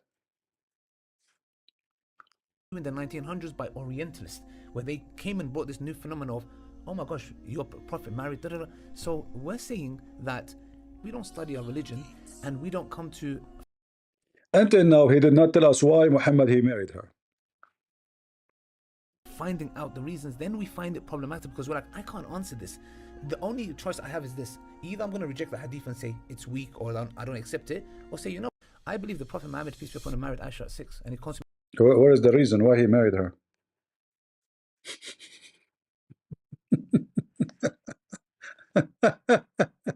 Same time, how we can call such a thing a marriage, you idiot? How a child can be married? And then the Muslims, they come with a new lie. They accuse Isaac that he married from Rebecca at the age of 3, to defend their filthy prophet. What we can do? Do we have any Abdul? Anyone? Yeah, and they add the music. You know, but music is haram. It's forbidden. Listen, Ali Dawa, you better focus in halal cat food.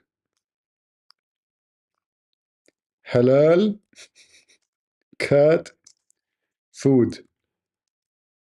Ali Dawa. Just to show you how corrupt this society is. Since when cats are Muslims and need to eat halal food, you idiot? Huh? Halal cat food?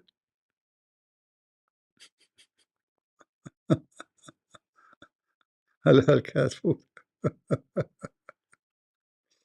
Oh, Lord have mercy. Uh, all right, let us find something else. Or maybe we are done for today. What do you think, guys?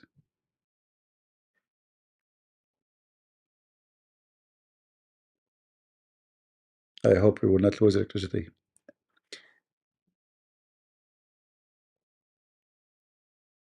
Uh-oh. Give me a second to see what's going on.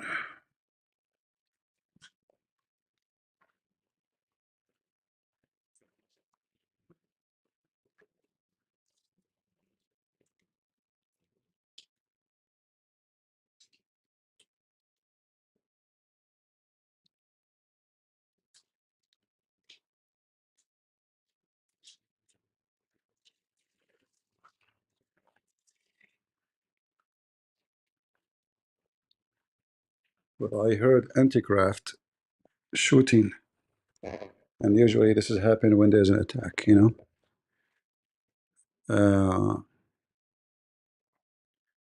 Yeah, but you know, when attack happened, we lose electricity, we lose internet, many things happened. Let us see.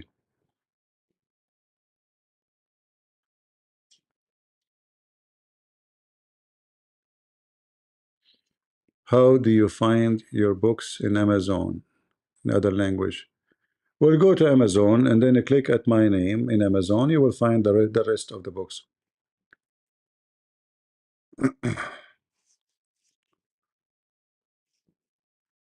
The sun just up. Where are you? Which country the sun is just up? Is that Australia? No. Which country the sun just up?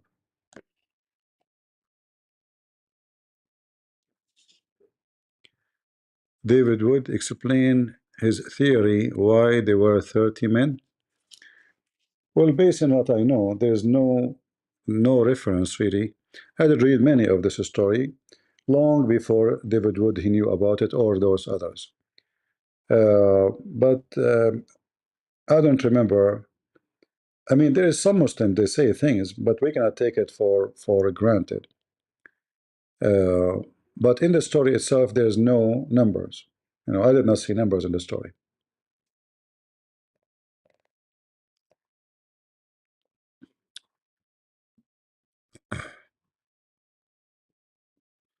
The same, you purchase any book, you look at the book, you know, you find the Spanish one, then you buy it.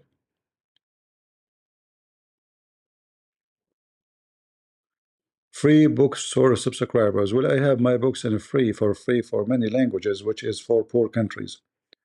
Even though some of them they are not really poor, but I gave them still for free.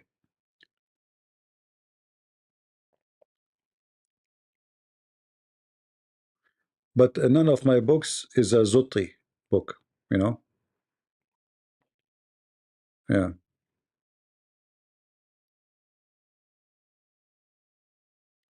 I did not focus on a Zut in my books because I believe there's way more, you know, like the problem is when you start writing about Islam, you find yourself, the book became thicker and thicker and thicker. Like here in Ukraine, they told me that there is other person who made a book about Islam. People, they like to have it more than my book. I said, why? This is because it's so small. I said, does it contain like good information? They said, we cannot compare between your book and his book. But just because his book is not even 25 pages, everybody grab it. You know, my books is hundreds of pages. In fact, Deception of Allah became 2 books because it became so big to print. 600, 700 pages. Who is going to read it, right? So there's way more things to mention about, but I will try to make a book just about comedy, like the best comedy about Muhammad. Like, Shaitan take care of him, your anus, like stories like that. Make them all in one book, and let the whole world laugh at Muhammad and his stories.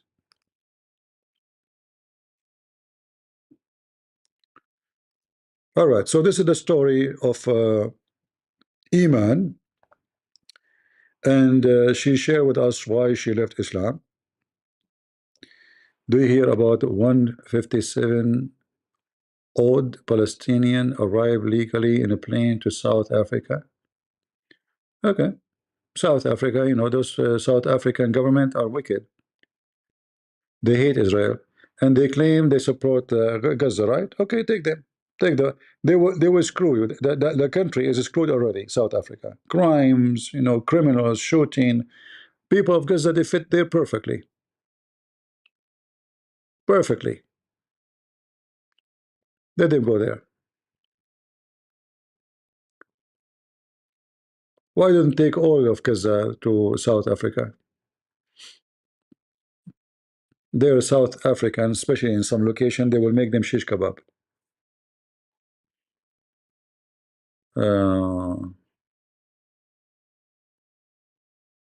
Adam Seeker, sorry, like if Muhammad knew about you, he will put your picture there, but we cannot, sorry. We prefer Iman. You are not Iman, my friend. One more word you complain, I'm going to send the Mujahideen for you. Do we have any Abdul here wanna refute Iman? Her mom, she forced her to wear hijab at the age of 4. 4. I mean, aren't you Muslims are a bunch of pervert? Why a Muslim will look at a girl at the age of 4? Because when you make her to wear hijab, why? Because she became a sexual object, right? This is telling you how pervert Islamic religion is. Otherwise, why I need to force little tiny girl? Do you know what 4 mean? I mean, do you know what 4? 4. She was forced to wear hijab at the age of 4, potato.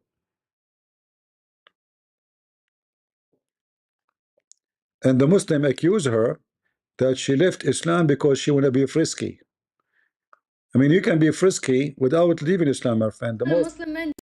The most Why I decided to leave Islam is because my haters were kind of right. I wanted to get frisky. I couldn't wait until marriage. It was too tempting. And plus, I can't see myself committing to one man for the rest of my life.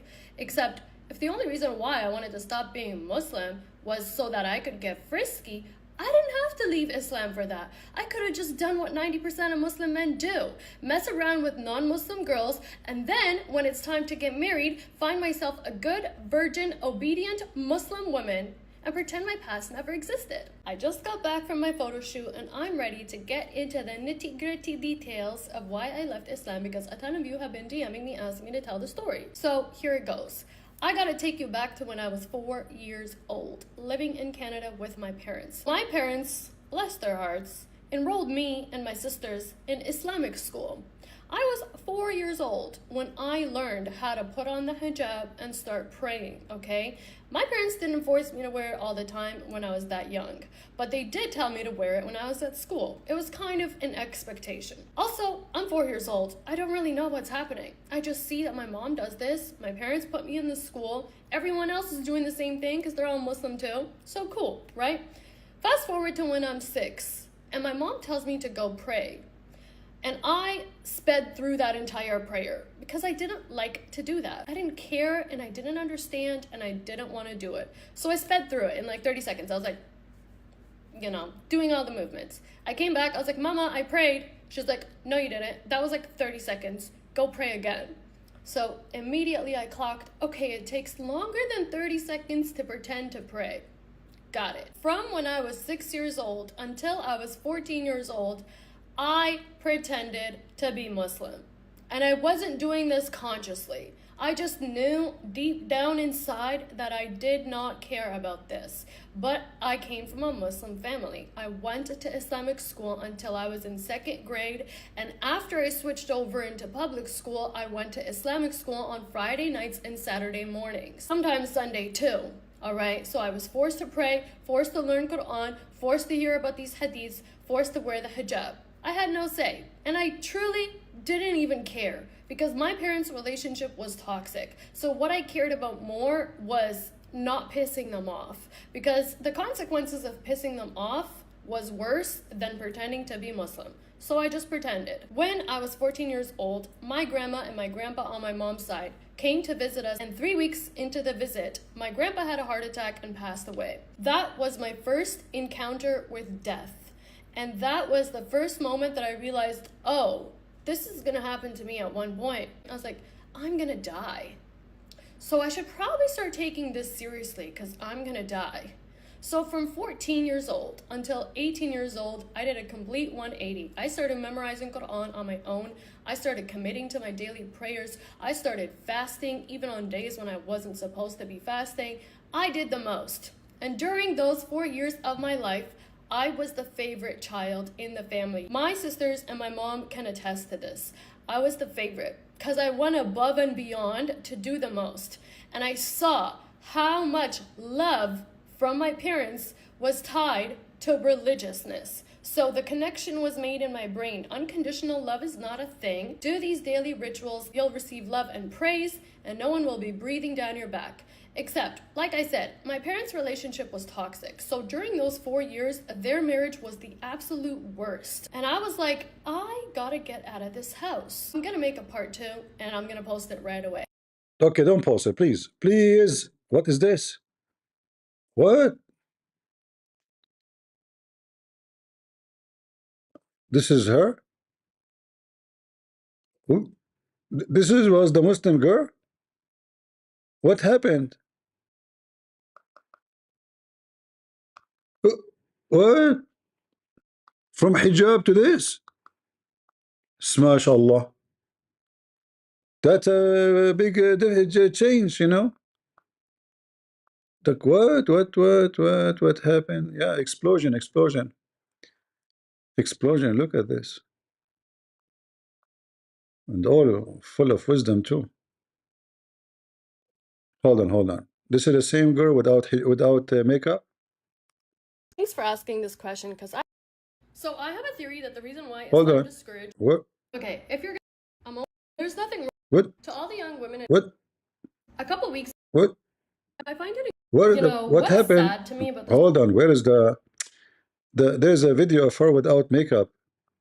I mean, she looked totally different person. Women are scary, man.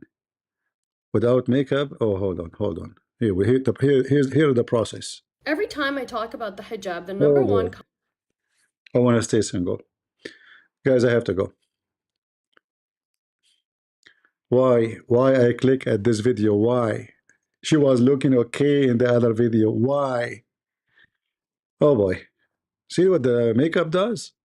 This is all makeup, the eyes, the everything makeup. Yeah. Oh boy. Okay. This is the same person. If you get a man drunk enough, he will tell you the truth about anything. So I need to tell you guys the truth that was admitted to me by this man who was drunk like 3 weeks ago, and we were just having a regular conversation. I haven't been able to stop thinking about it because he basically blatantly admitted that the reason why him and so many other men are jealous of women is because they feel like women can control their lust, and they feel like men are controlled by their lust. That's deep.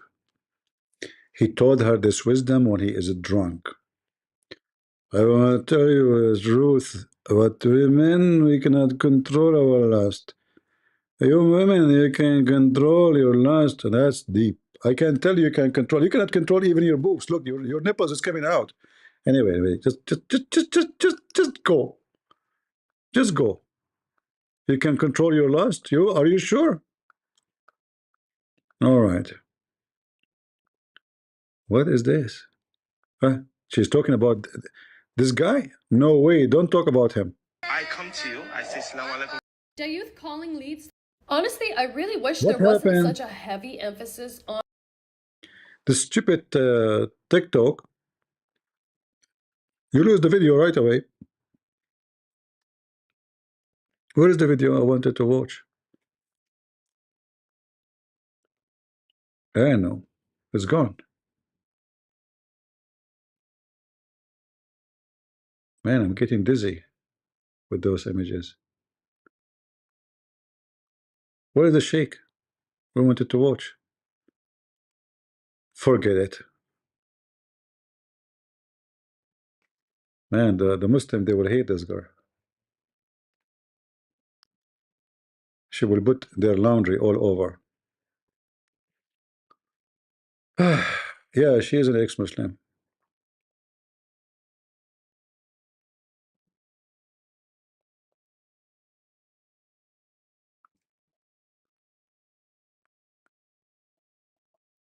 She's talking about your friend that charge $30 per minute. Oh, really? But we could not watch it. You know, I click and then it moved. I don't know. I cannot find the video anymore. Where is the video? I wanted to watch it. Where is the video is gone? I cannot find it. Man, she have thousands of videos. You know, it's impossible to find it again. It was like a hit of luck. Wow.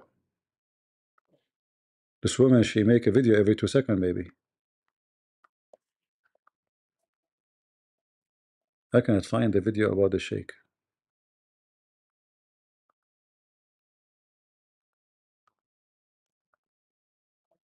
Guys, are you getting dizzy? Yeah, where is the? I cannot find the sheikh video. It's gone. I cannot see it no more. It's taken by a zut.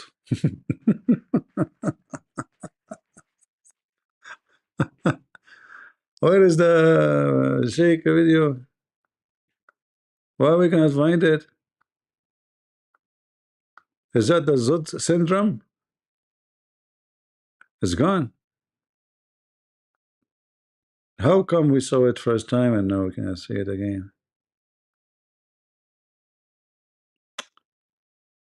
Oh boy. Here. I come to you, I say Salaam alaikum, Sheikh. This is my wife. Am I out there? Depends on a number of factors. Number one, is your youth No, calling not again. Not facts, because again. why are so many dudes comfortably stating in the comments of that What's last wrong with TikTok this that page? I just put it on it, and it's gone again.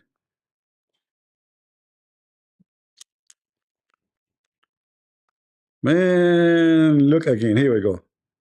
Let us be careful this I time. come to you, I say Salaam alaikum, Sheikh. This is my wife. Am I out there? Depends on a number of factors. Number one, is your wife hijabi niqabi? If it's yes, okay, I see it. A sack of potatoes. I can't figure out how she looks and nothing. But if she's totally makeup and wearing mini skirts and you say this is my wife, this is inappropriate. Maybe you're introducing her to someone who's over 60 like myself. You're not asking her to flirt with me. She's a human being. So of course, if she's totally covered, you say this is my wife, this is my sister, no problem. the concept of a dayuth is incredibly harmful and dangerous towards Muslim women, and I'm dayuth calling leads What happened? Honestly, I I really just moved my anytime I mouse criticize. and the Honestly, video I is gone. really Look, wish there was a youth. you see, I did not even click. She said the If I come to you, I say, Salaam alaikum, Sheikh. This is my hold on. She said, maybe you don't understand what she's saying. The concept of the youth. Do you know what the youth in Arabic? The youth is somebody he rent his wife to be effed by somebody else or his daughter. So she's describing them. They are the youth. See here it says on the concept of the youth. Maybe I think the sheikh he mentioned that word the youth. You know, maybe he is the one who mentioned it. wife, am I out there? Depends on a number of factors. Number one, is your wife hijabi niqabi? If it's yes, okay, I see it. A sack of potatoes. I can't figure out how she looks and nothing. But if she's totally makeup and wearing mini skirts and you say, this is my wife, this is inappropriate. Maybe you're introducing her to someone who's over 60, like myself. You're not asking her to flirt with me. She's a human being. So of course, if she's totally covered and you say, this is my wife, this is my sister, it's no problem. The concept of a dayuth is incredibly harmful and dangerous towards Muslim women, and I'm going to talk about it. First of all, a dayuth is basically a cuckold. That's literally the English translation of that word. And a cuck is a man whose wife cheats on him or a man who lets his wife sleep with other men. Over time, though, this translation has evolved to mean a man who has no protective jealousy over the women in his life, including his mother. This concept comes from a hadith where the Prophet said that on the day of resurrection, there will be 3 types of people that Allah won't even look at, and one of them is a dayuth, which is a cuck. And it's considered a major sin to be a dayuth, hence why Allah won't even look at you, which, whatever. Now, we all know that there is nothing worse than a jealous man. Jealousy in a man is one of the key indicators that this man is gonna abuse you, because jealous men love to control what their wife wears, who she talks to, if she's going out, where she's going out, and so on. And eventually, he gets so controlling that if you retaliate in the slightest bit, it can get violent. And this is reinforced by other Muslim men in the community because they start to judge a man's worth based off of how much he allows his wife or the women in his life to literally just be a woman. What she's wearing, if she's wearing makeup, if she posts online, who she's talking to in public, and so on. And they will weaponize this insult against him in order to make him control those women more. The reason why I stitched that video at the beginning of this TikTok is to prove to you that no matter what you do, Muslim men are wired to objectify women, okay? That's why that man said if she's wearing a hijab or if she's a niqabi,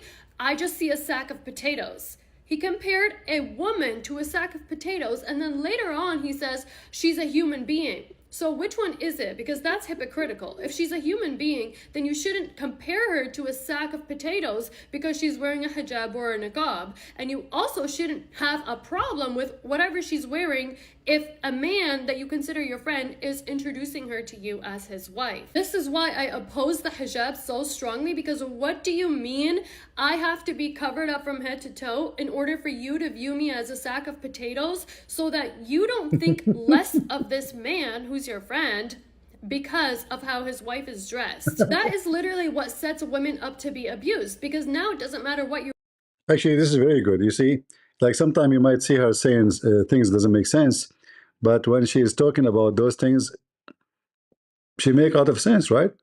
She's using their own words to describe how stupid they are. And you know, jealousy, the jealousy the Muslim they are talking about is not jealousy about you know, something legitimate, because it can be legitimate. As an example, if your wife is you know don't have a limit of how far she can go with things, then the jealousy is required, because you have to warn her that there's a limit. So like anyone allow his wife to go and kiss other men, sit in the lap of other man, let a man touch her. So this is not what we are talking about. We are talking about someone is very much controlling where she look. If she look in the street, he's watching her. You know, like why you look at him? I'm just not do anything. You know, why look at you? Even if he look at you, you are in trouble. Even if somebody look at you, why he's looking at you? Look what I can do. He look at me. You do something about it. Go beat him up. He don't dare to go and beat him up. He go and beat the wife because he's a coward. So when he described the sheikh, he described that the women, Muslim women wearing hijab is the same as a potato case. They're telling you really how they think of Muslim women. Wearing, he's gonna police you. Something as harmless as putting on lipstick or wearing a cute, colorful outfit now makes that man that you're married to a dayuth. In the eyes of God, his salvation depends on how much he controls you. This is why Muslim communities set women up for failure, because it literally allows the man to control her, to control everything that she's doing in order for him to be saved from hellfire. So it's not even about her. It's not even about what actually makes her happy. It's about him not going to hell. In my opinion, there's no such thing as a man who has protective jealousy. You're just paranoid, you're controlling, you're insecure, and you're abusive. That's the bottom line. And then you justify all of this under the guise of being pious and wanting to make Allah happy. A truly healthy, loving, secure man trusts his partner and the women in his life. And he also does not care in the slightest about what the other men in his life think of his wife or of the women in his family. Justifying a jealous man as a pious man, or as a man who's concerned for the women in his life, or as a man who just loves God so much and wants to go to heaven and is so holy, is insane. I don't know how Muslim women can confidently say that Islam gave women rights when it justifies this type of behavior, even from a man who's not your man. Like, he's not your husband. You're not sleeping with him. Why does he have protective jealousy over you? It's another tool of the patriarchal religion. It's another tool to keep women under men's control. It's another way men justify objectifying the women in their life, even the women who are related to them, in order for them to not have to think of you as a human, and therefore they're okay with the violent and abusive behavior that they display towards you. If I come to you, I say, Assalamu alaikum, Sheikh, this is my wife, am I out there? Depends on a number of factors. Number one, is your wife hijabi niqabi? If it's yes, okay, I see it. A sack of potatoes, I can't. All right.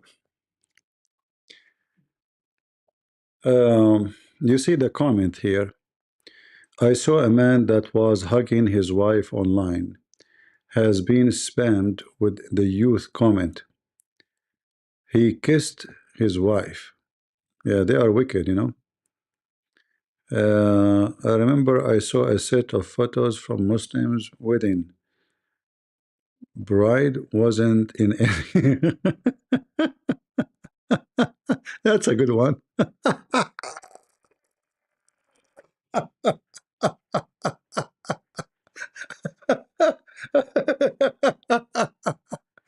Like, where is the bride? You know, let me show you the picture of my wedding brother. Okay. Okay. What is the bride? Haram. Haram. Haram. You can see her breast, but you cannot see her. Okay. You know, whatever, the pictures of the wedding. Ah, Lord have mercy. Ah. Nothing is worse than jealousy of a man. You want your husband not to care for another guy flirting with you. If the guy is jealous, he cares, although there is a positive and negative jealousy. This is true. You know, there is a positive and there is negative. Yeah, true. But obviously he's talking about something else, not about someone he cares for you. Mimi said, if you trust your wife, you trust that she will reject a guy that flirting with her. No jealousy needed. No, that's not true. Because even if your wife reject the guy, then the guy, he might chase the wife. So the husband, he have a duty to be the man and to protect his wife in the time where it is necessary. So let us say you trust your wife, but there's a guy, he will never leave her alone. What do? You just say, I trust my wife. That's it. And let the guy harass her, maybe try to touch her, maybe try to do something. That's not the case. Religion of peace. Ex-Muslims are so rare. No, my friend, there are a lot. Here we go, ex-Muslim. I am a Muslim, but I don't believe that they view of I don't believe they view of Islam. I mean, his name is Taqiya. His name is Taqiya, which means he's lying.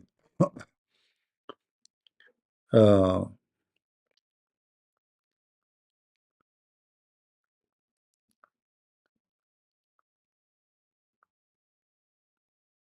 that's deep. Look, this is a those look like a bunch of feminine, you know.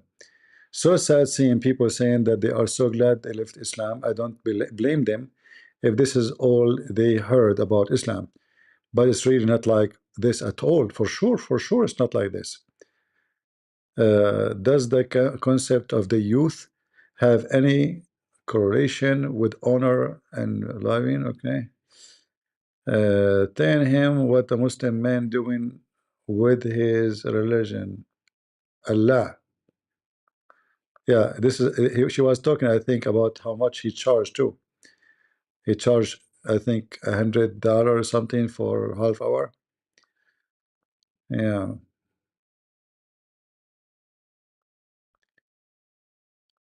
Uh,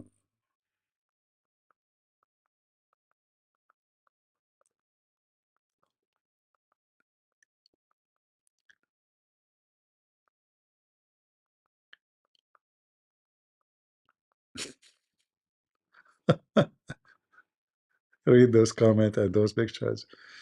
Wow, this is explaining so much of the way boys my age were acting in school. This behavior is enforced and rewarded. Hmm. Anyway, interesting, Girl, interesting I wouldn't channel. even call this criticism. This is straight up bullying. I'm gonna get into the comments in a second, but it's so ironic how the number one comment I get from Muslim people on my videos is, oh, there's no compulsion in religion. Stop talking about us because you're so obsessed. Everyone has a choice on whether or not they want to wear hijab. Just because your parents forced you doesn't mean everyone's forced. This is a religion of peace. Islam is about peace. Let's look at their peaceful reactions when a famous TikTok influencer woman exercises her choice on whether or not she wants to wear the hijab and she chooses to remove it. This girl, Moldir, I don't know where she's from, but she has 4 million followers on TikTok, and she posted a post without her hijab on, and this was the caption. For a long time, there was a struggle inside me. I thought a lot, worried, tried to understand myself and my heart. This decision was very difficult for me. I went to it for more than one day and not even 1 month. I know that someone may not understand, someone will support, and someone will condemn. But first of all, I have to be honest with myself. Now a new stage begins for me, and I am grateful to everyone who is close, who respects and accepts me differently. I appreciate your support more than I can express in words. I think the caption is translated, but she's obviously saying, I choose to remove the hijab because I reflected on it. Thank you for your support. Let's look at the comments. This person says, no, why? With the screaming meme. This person comments, I don't accept this Moldir with a broken heart and this meme, like they're disgusted. This person posts a picture of her with her hijab on, but Moldir, you looked really beautiful in the hijab. Honestly, I really wanted you to keep wearing it, but it didn't happen. Crying emojis. This is an insane picture. A niqabi with a stick, essentially saying she's gonna beat her. More memes literally mocking her, acting like they're so offended by this. It's clear that these people have a parasocial relationship with her, which is its own conversation. But the reason why I'm making this video is to highlight that when I talk about Islam, it's not because I'm obsessed with Islam, and it's not because I hate Islam. It's because Muslim people are hypocrites. A majority of them are hypocrites. They just repeat what's been said to them throughout their childhood and throughout their life, but their actions do not align at all with the things Exactly. that they say. There's no compulsion in religion is their favorite thing to say. They love to quote that, right? But look at how they react when you exercise your freedom. They're basically gaslighting her and condemning her and judging her for choosing to remove her hijab, which is something that majority And trust me, if she show her boobs, she will have more Muslim to watch her videos.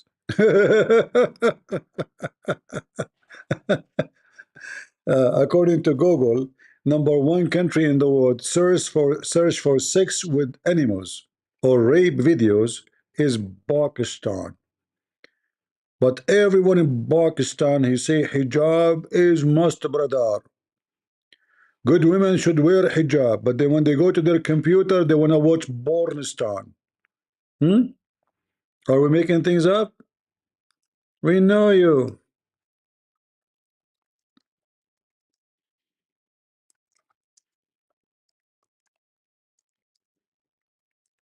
Let me find you the news. Pakistan top list, and then the Pakistani government, they made a big complaint against Google for releasing this, claiming that this should not be released. This should not be released. Why you are releasing this? This should be private.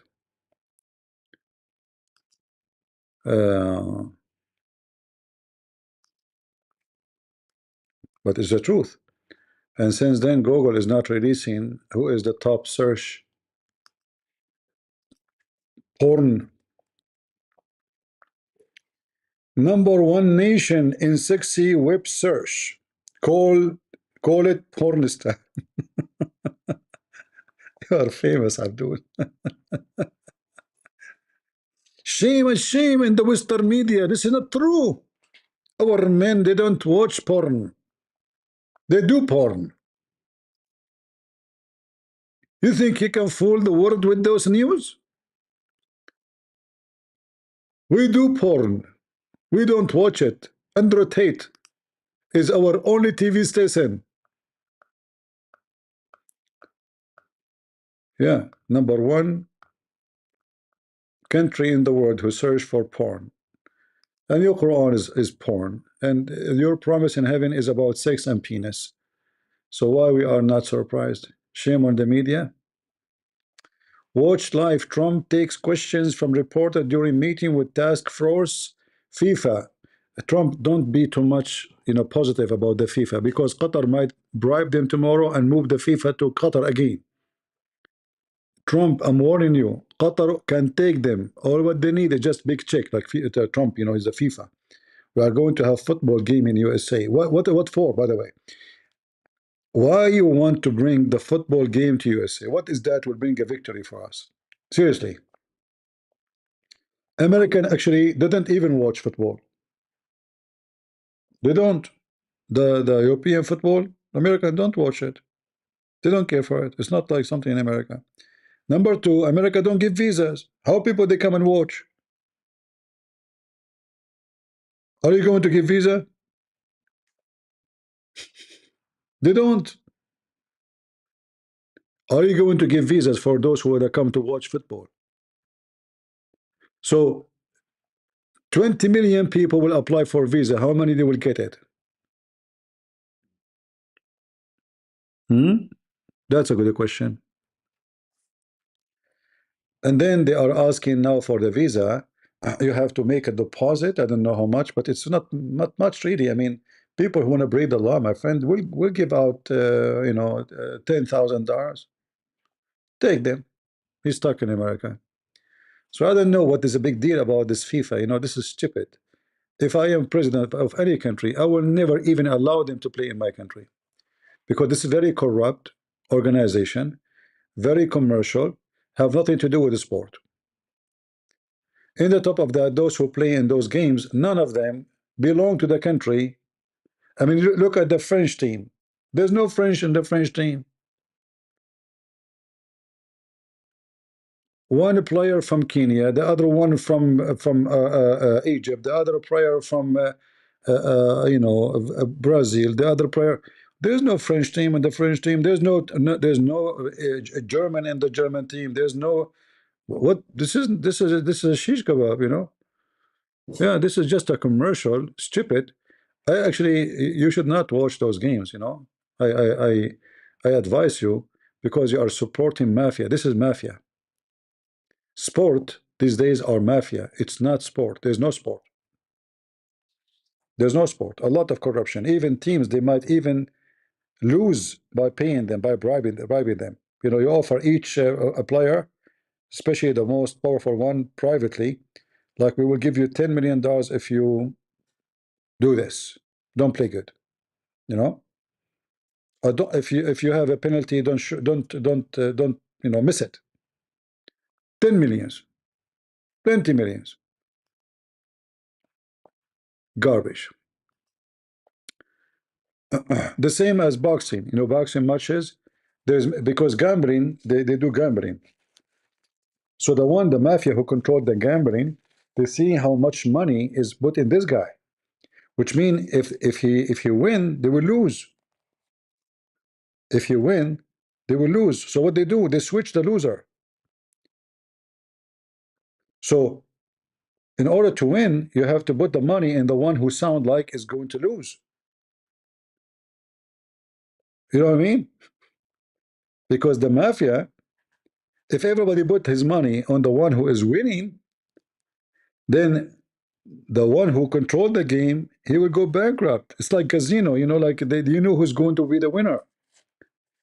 So in the last moment, they switch the loser, make him winner, and then they make the money, and all of you lose your money.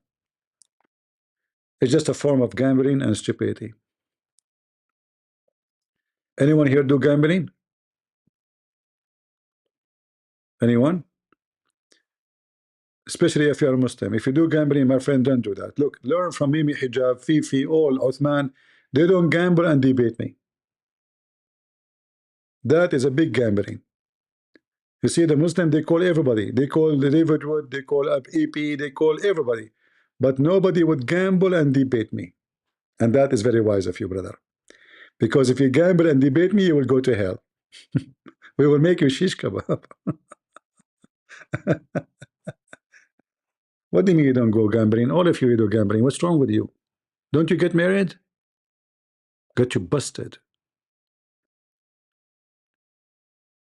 This is marriage is a big gambling. You don't know what is inside the box.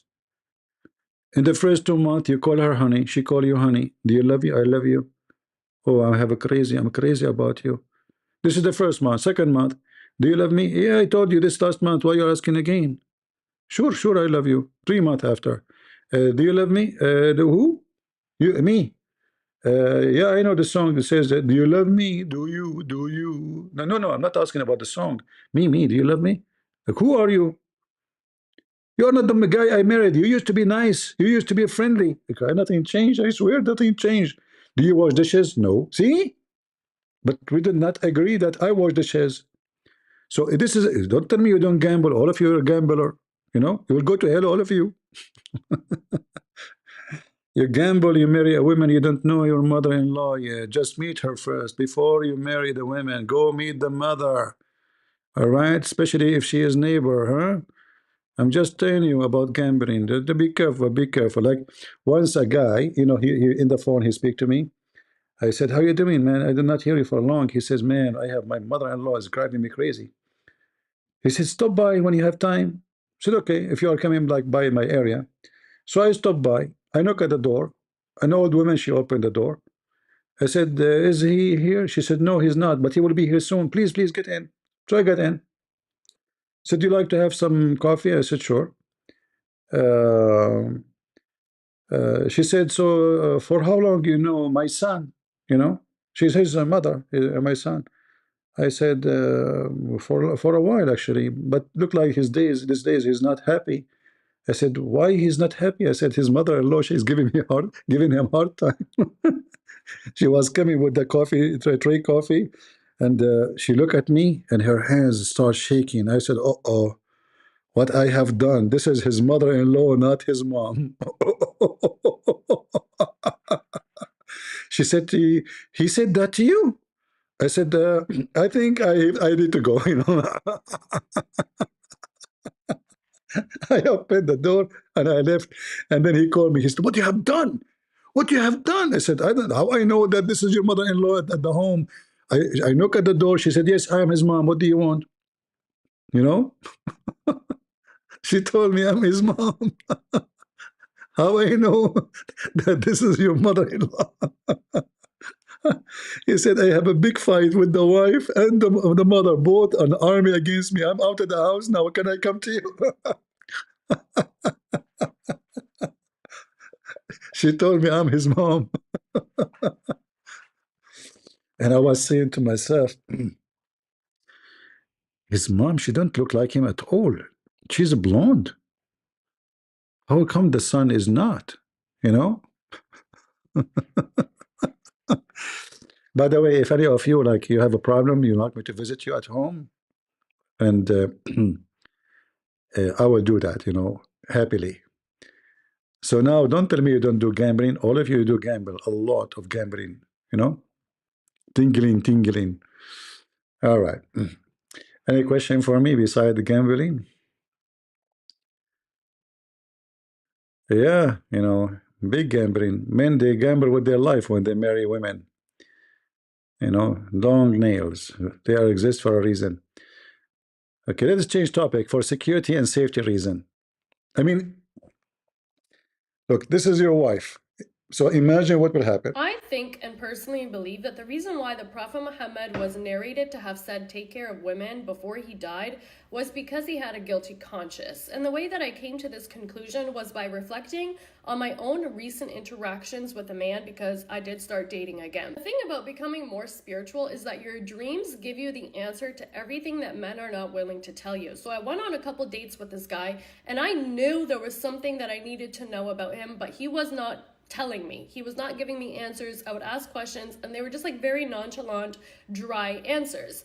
So the answer came to me in a dream.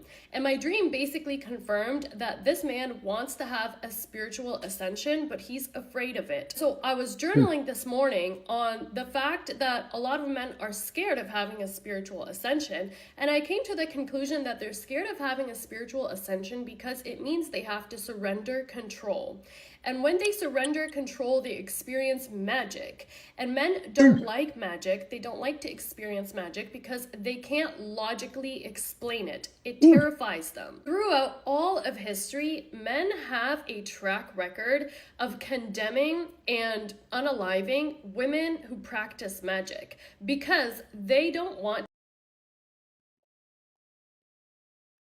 Women who practice what? Ooh.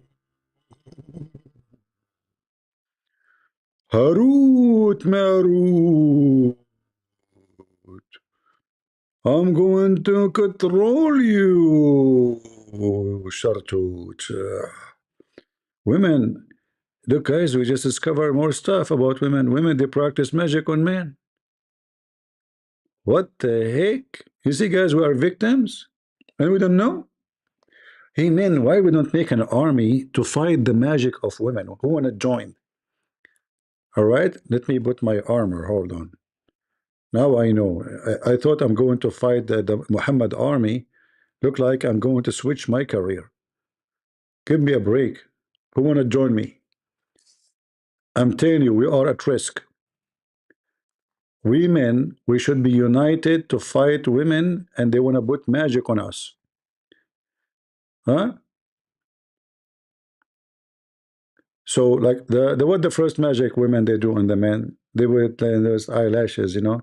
She stand in the front of you and she blink like blink, blink, blink, blink, blink, blink, and the guy like he melted. Ooh, what she is doing to me? Like whoa! And then those lipstick, you know, like red, blue, all rainbow, you know, all the stuff. And then the paint in her face, you know. And then when she convinced you that she is sad, you know, the ink will come from her eyes, little ink, you know, and then she's crying. And then you have to buy her something because, you know, she made her sad. You know, like, what about a ring? You know, the diamond, it's okay. We accept diamond, you know. If not diamond, we can take cash, no problem, you know. Magic? Those men, they are afraid of magic, really? Mean. Thank God I'm still single. Go, go, go. Teach us more. to surrender control and experience magic for themselves. And the reason why is because they're scared of it. That's the bottom line.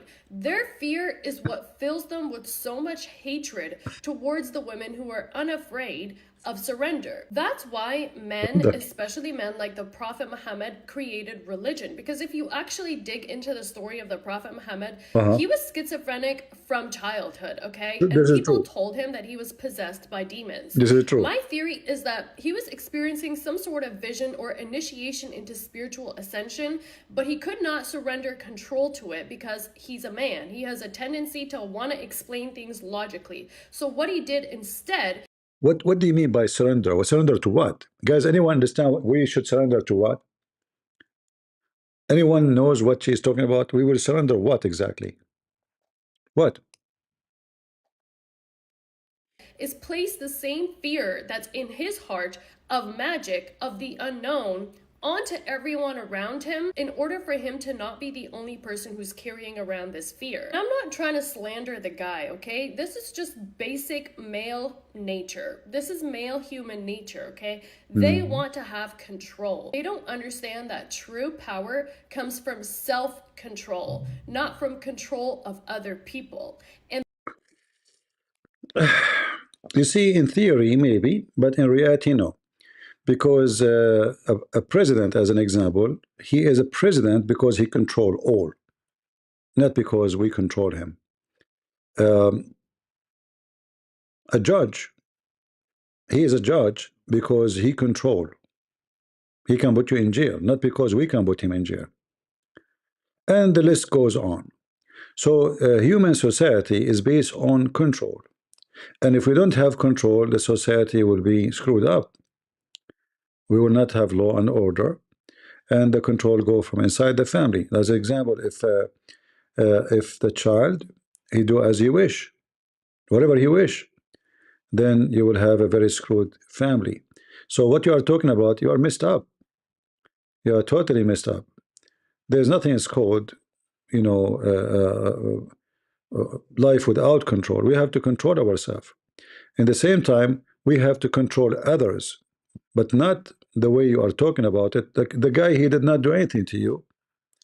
He did not ask you for anything, yet accuse him of controlling you because you are weak. If you are really strong, you will not feel that he is trying to control you, even though he did not, like she did not mention anything. What he did, nothing. But because you are weak, you take anything he say as an act of control. So if a man, he say to the women, I like you to wear this dress. Oh, he's controlling me. No, he just told you what he like. You didn't have to be with him. If you liked him, then you like what he like. He like it. Same, you can say that to him. This is not about he control you. But if you are a person who is traumatized by coming from a society like the Muslim society, then you judge all men by the same concept you have about your garbage religion, which is Islam. But a woman, she have a husband, he have no desire of controlling anything. Why she want to marry him? Why a woman she want to be with a man? I mean, what the need of a man if this man, he control nothing? What his job exactly? Does he have a private part? What make him a man and what make you a woman? So a man should be in control, and you yourself, when something go wrong, you go and call a man to help you. You cannot do what the man can do, can you? If we have an army, and this is an army of women, are we going to prevail? girl, I wouldn't even call this. Hold on. Are we going to prevail against the enemy of men? No, we will lose the war. Is that correct? It's not. It's a basic knowledge. You do not need to be a genius. The man is given from God what the woman cannot do, and the woman being given by God what the man cannot do. So the best for the woman is to be a woman, and the best for the man to be a man. And the act of control, anything is for the benefit of the family, is a good control. Anything will bring negative, it's a bad control. So if you have a husband and he control the children, he control their behavior, he's able to control the bad things they can do, the bad direction, that is the husband you want. You don't want a loser who have no control, a sissy man.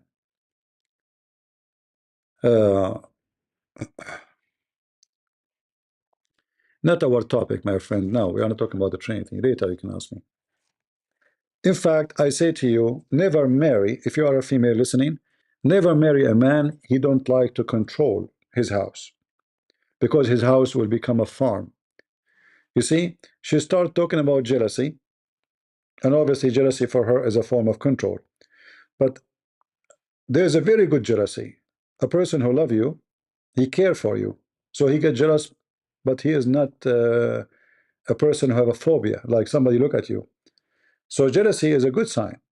If a woman she like her husband, she would have jealousy, but she should have the right jealousy, which means not anyone look at him, she go crazy and jump on him, you know.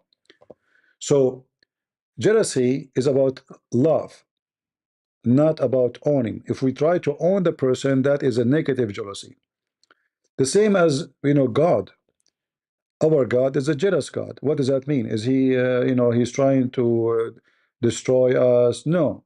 His jealousy is a wonderful jealousy. So when he sent every way to save us, that because he want us to be with him. He is a jealous God.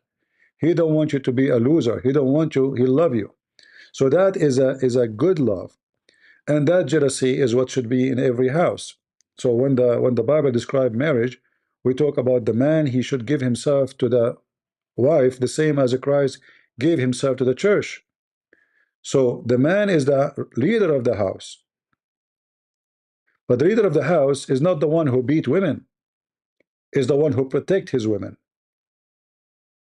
is the one who sacrificed his life to defend his house, including his children. Is not the one who hide under the couch. So if you are seeking to marry a sissy man, well, why you need to marry anyway, right? So those, you know, this is a stupid feminine, you know, a reaction, have nothing to do with reality.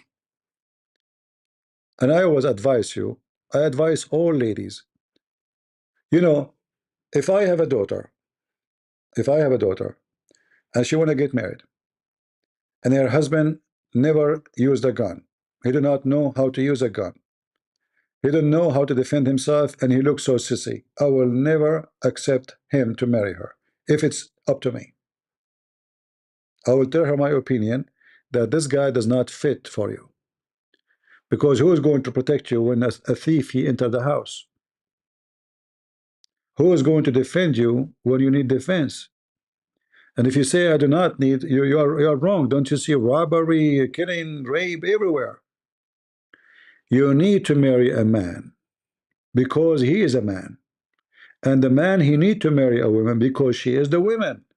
So the woman is beautiful, not because just God he made her beautiful for in the eye of the man, but because she have a beautiful heart, she have a beautiful mother heart, she is a wonderful you know, a person who give the man let us say a comfort, not necessarily sexual comfort, because sexual comfort is for both they need it, but comfort is a trust, you know, a person I can share my sadness, my happiness. The same with the women.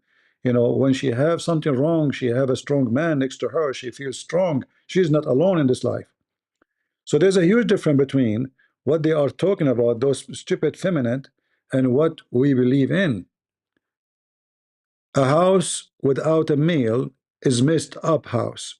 In fact, you will notice that all those who they end with the drugs, if not necessarily 100%, maybe 90%, is the children who grow up with no father.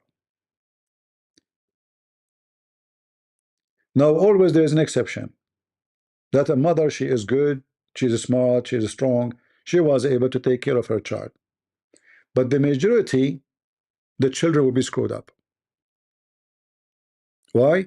Because there is no father to stop the children from going wrong way. The second your son became a teenage, he is taller than you. Physically, you cannot control him. By law, you cannot control him. He can call the police for you. He go out of the line, and then he is a drug dealer, and then he is a pimp, and then he end in jail. All of this because the family is not exist. So don't listen to those stupid feminine, you know, everything they say is very silly and very stupid. Everything they say. I don't find in what they say. I think and personally believe that the reason why the Prophet Muhammad was narrated to have said take care of women before he died was because he had a guilty conscience. And First of all, Muhammad, he don't say take care of women. This is stupid of you. How you take care of women? By feeding them? People, a human being, they feed cats and dogs. You know? That's very normal. If you have a woman in your house, you don't feed her, you are ignorant. You do not know what I'm talking about. Let us see a different video. We saw this one. And how come this time you don't show your chest? Huh? Surrender. A lot of hijabis have to tell themselves that they're wearing the hijab for God and not for men, because if they acknowledge the fact that they're wearing it for men, then they also have to acknowledge the fact that they're male-centered and that they're pick-me's and that they don't have women's backs. They don't support women. They're not girls. They care about male validation, and the reason why they care about male validation is because they've been conditioned since childhood to care about male validation. Everything since childhood has been about covering your body, covering your hair, not tempting men, not being desired by men, not being distracting to men, not drawing too much attention. No, this is not what Islam teach. You see, the Muslim women, they are not dressed up so they will not tempt men. In fact, it's the opposite. The Muslim women, they are taught that when you dress like this, the man, he will desire you more. Why? Because he cannot see what is underneath. So he will have extra desire to see what is hidden. To make it simple, it's always more exciting for those who want to do adventure. Why? Because they want to discover things, not because they knew what is there.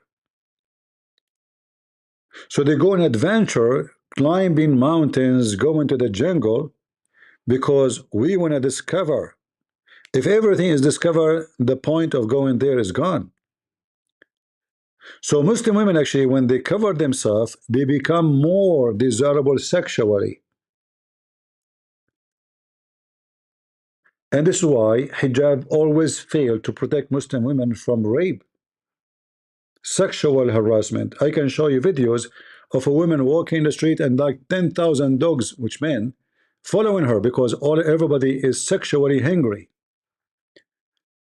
Covering the women did not prevent anything. It make it more horrible. Always taboo bring the opposite.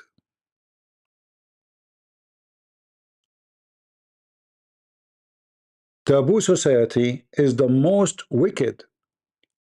If you remember, I made a video a long time ago, long time ago. I found from Muslim TV, and I translate into Arabic, into English. And this was a doctor from Saudi Arabia, army hospital. She said, if I remember the number correctly, 40% of the population of Jeddah, they have sex insect inside the house. Incest, which means a brother having sex with his sister, which means father having sex with his daughter.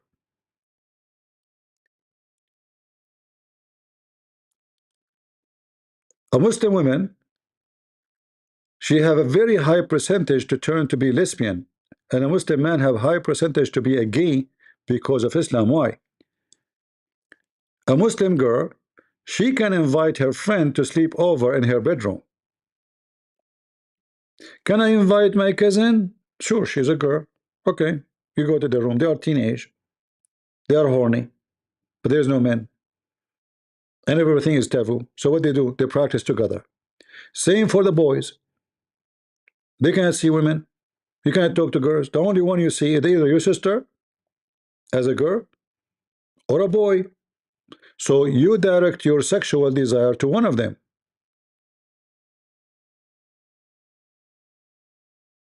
So Islamic society is very awkward and very wicked. You got it wrong. The Muslim women, she do everything. You know, I remember when I was in university, there's a guy, his name is Salah. He called me. He says, come study with us. I said, why I want to study with you? This guy is not even studying law. I was doing law degree. You know, he was studying, I remember, I don't know, Arabic, something. Anyway, he said, there's two girls here with me studying. I said, who? He said, you know them. I said, who? He mentioned the names. I said, what are you studying together? You know, I mean, they are different branch of. He said, come on, you know, study, you know. Study what? Those girls, they wear hijab. You cannot even see their hair. You can see even they wear a hat under the hijab. They go and they sleep around, but they do it in the wrong place. They stay virgins, by the way. They are very virgins, very, very, very, very virgins. You know, yeah. He said, "Come study with us." He said, "I just first finished my first homework in my apartment.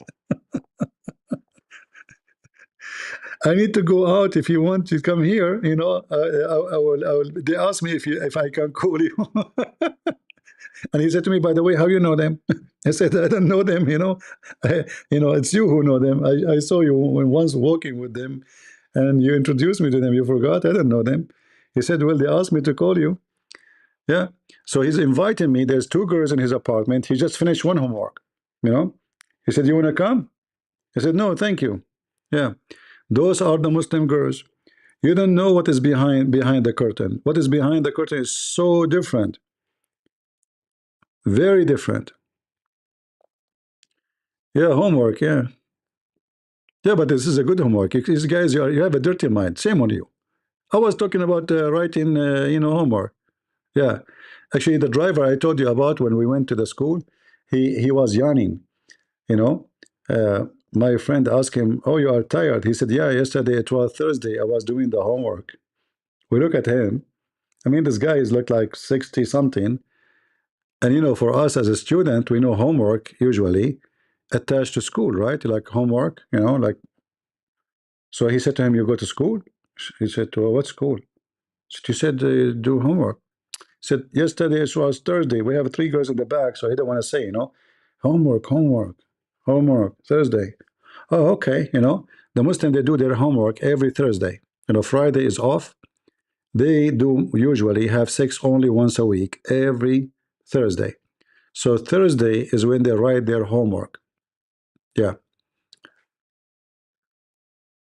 Yeah. So, as you see, they have a very wrong understanding why women, they wear hijab in Islam. I think, and personally, girl, I wouldn't even call If I come to Dayuth calling leave. Why? Honestly, I really Why wish. this thing keep jumping? Honestly, I really wish there wasn't such a heavy emphasis on virginity in Islam, because I do believe that that's the reason why so many Muslim men are absolutely insane.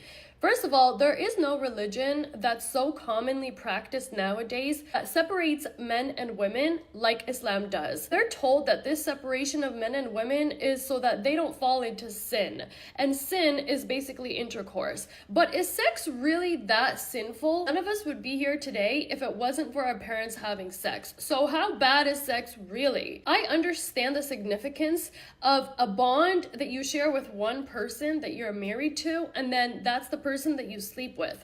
But the way that Muslim people are conditioned and raised from childhood is essentially stay a virgin and don't mingle with the opposite gender, and then one day when you get married, you can do all those things. And it just doesn't make sense because they're not properly educated on how to have a sexual relationship with their own body, and then on top of that, their own. Yeah, yeah. Trust me, the Muslim girls, they have education as much as you can imagine. They have way more education. Yeah, she is a genius, exactly. Genius. No, this, she is like obviously under the influence of feminine, thinking. You know. So now, in order to get married, I have to have some experience. Like there's a joke of a guy. He said, "Hey, brother, Assalamu alaikum, brother." He said, "Assalamu alaikum." He said, "Tomorrow I'm getting married. I don't know how to do." He said, "Just do what she do." He said, "What do you mean?" He said, "Whatever she do the same." He said, "Seriously?" He said, "Yeah, it's very easy." So they went inside. She started taking off her dress. He took off his jacket. She took off her, underskirt. He took off his pant. She took off her bra. He took off his t-shirt. She took off her panty. He took off his underwear. She lay down in the bed. He lay down in the bed. Excuse me. She put her legs up. He put his legs up.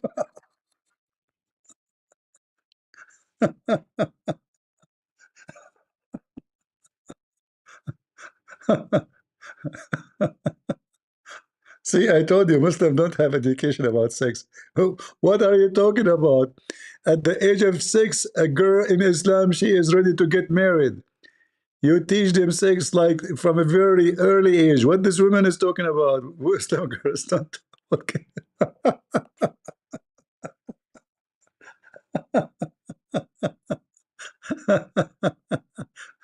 No, it's not a bedtime story. It's a story after bedtime. You missed the bedtime story. Oh boy. Oh boy. Oh. And then the woman, she called the reception. She said, "Can you send us a husband? Can you send us a husband?" Yeah, if you listen to her, you think really those Muslim women, they are very, I mean, it's a very wicked society. Sex is everywhere.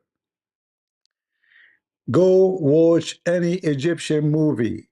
You want to see how wicked the society, honestly, if not the copyright, if I play for you any Egyptian movie, you will see how much sexual they are.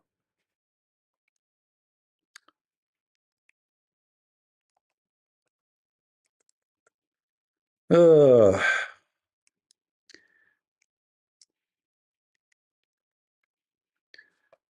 Let us see. I don't know what to show you because of copyright. We have to be careful. Uh,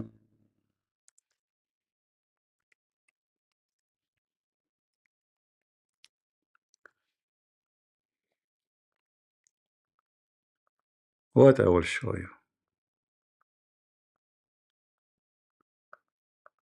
I mean, their movies is a pure sexual pervert.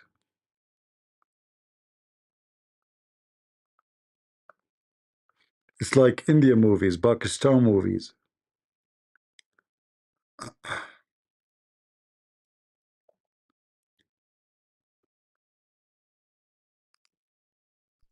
What we will watch, what we will show you. I'm afraid to show you. All of you are under the age. But forget. I will not show you. We are going to be flagged by YouTube at the end of the day. Today. Yeah.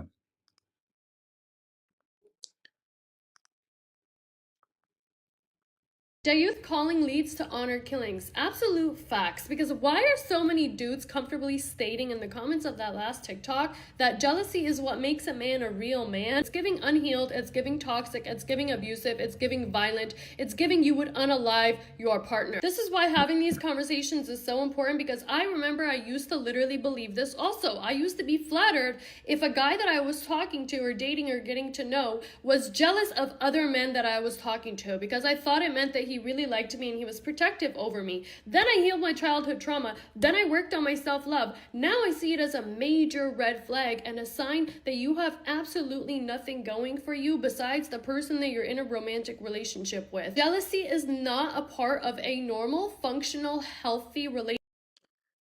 Just shut up. Let us see if you have a husband, and then you find him holding a woman and hugging her.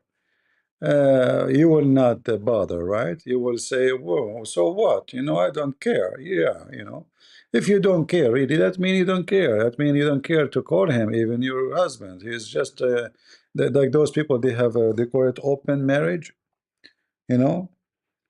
Like what this guy, the one who was debating, whatever his name, the one who came to debate me, later they found that he was sharing his girlfriend or his wife with somebody else.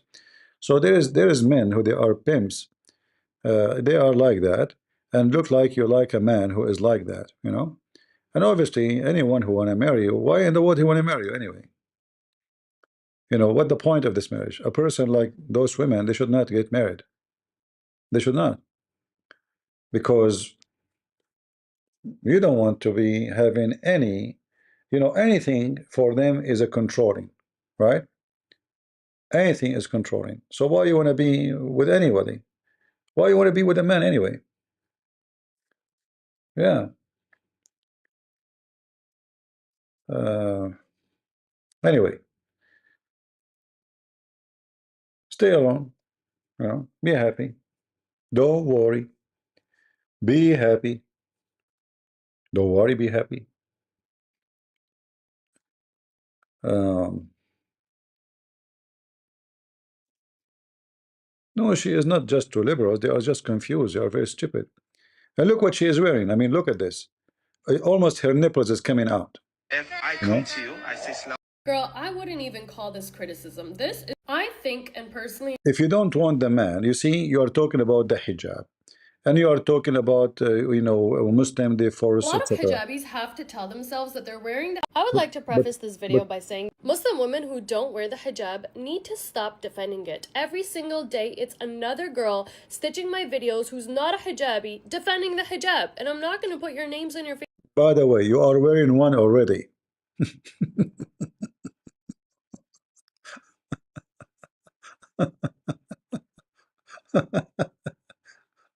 You are wearing a very thick hijab. Anyway, stupid is amazing. Any question, guys? Women, don't let men control you. Men who they are controlling, stay away from them. They are evil.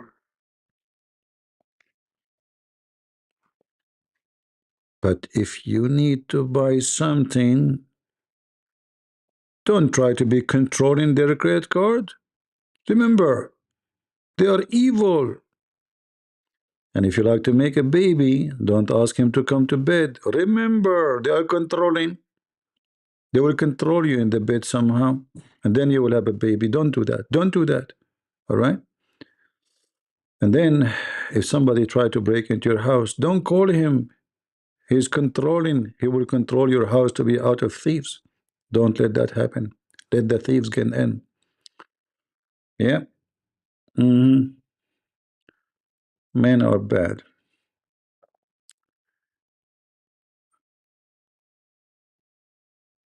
Men are bad if they are not men. Men are horrible when they start acting not like men.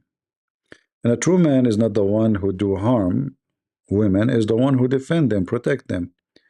And when a woman she say, I do not need a man to protect me, then you do not need a man.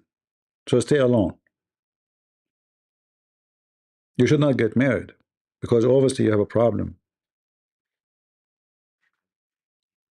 Any woman she say, I do not need man to protect me, she's a liar. Because there's many kind of protection. Number one is emotional. When you have a man he loves you and you love him, you are protected from many issues, starting with depression, mental health.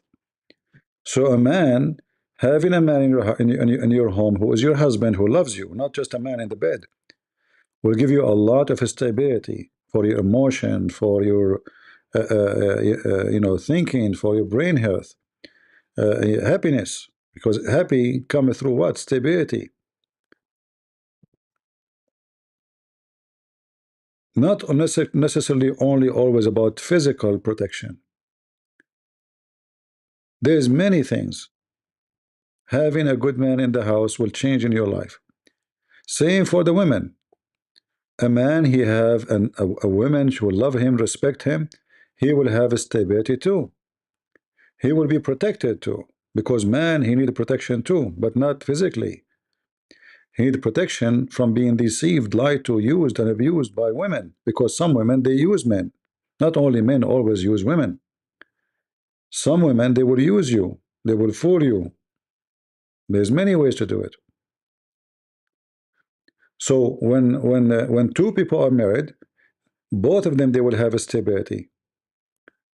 Because simply, this is what God he designed. The man and the women, they complete each other. It's not about one he's powerful, the other one is not. Both of them, they provide a complete power for both to be stable. It's not easy for a man to be alone. You have to be super strong because you get tempted, and temptation can bring deception and failure, and you even destroy your career or even losing your wealth.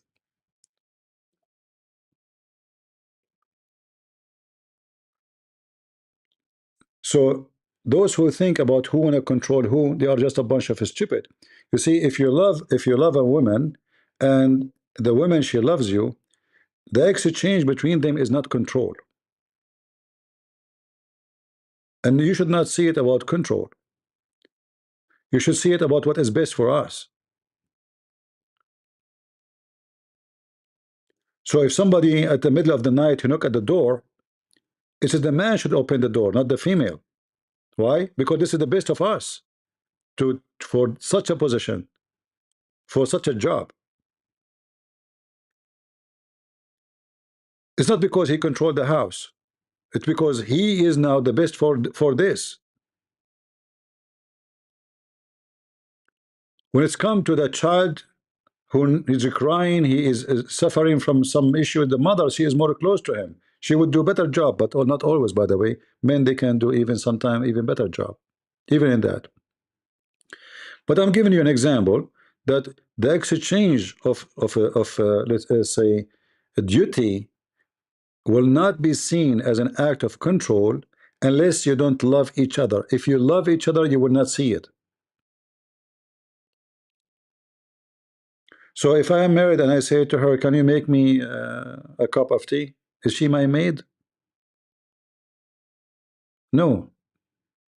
Because she loved me, she will be happy to do it. My dad, he used, when my mom is sick, he bring her the breakfast to her bed. He bring her tea every morning before he go to work. And my dad is not a cookie, you know, he's a real tough man. Every morning he wake up so early before everybody. He make coffee for himself and coffee for my mom.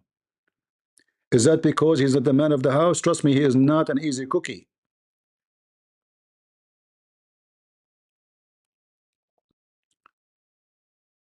A true man is not the one who is harsh on his family, is the man who is loving.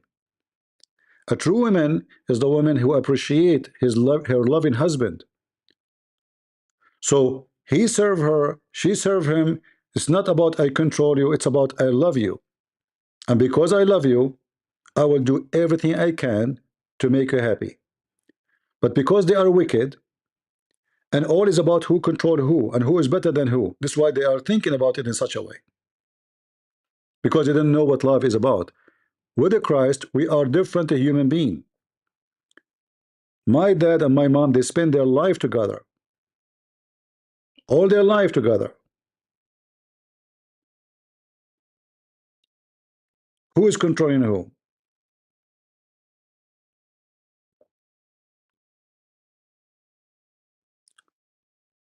A house is like an umbrella.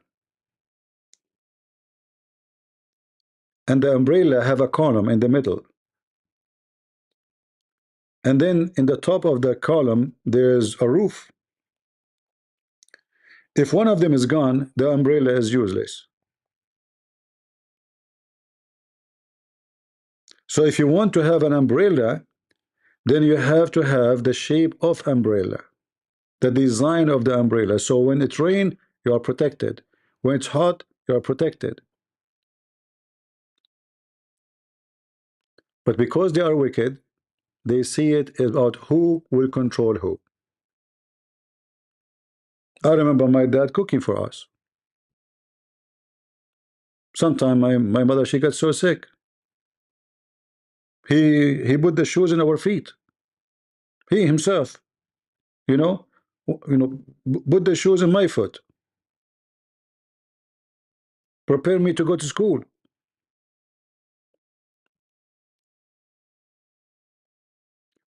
Muslims, because they don't have marriage. Muslim, they have a sexual contract. The woman, she is there just temporarily.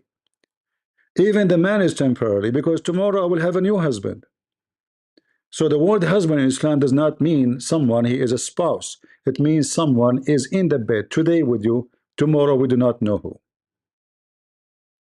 This is why in Christianity, marriage is a unity.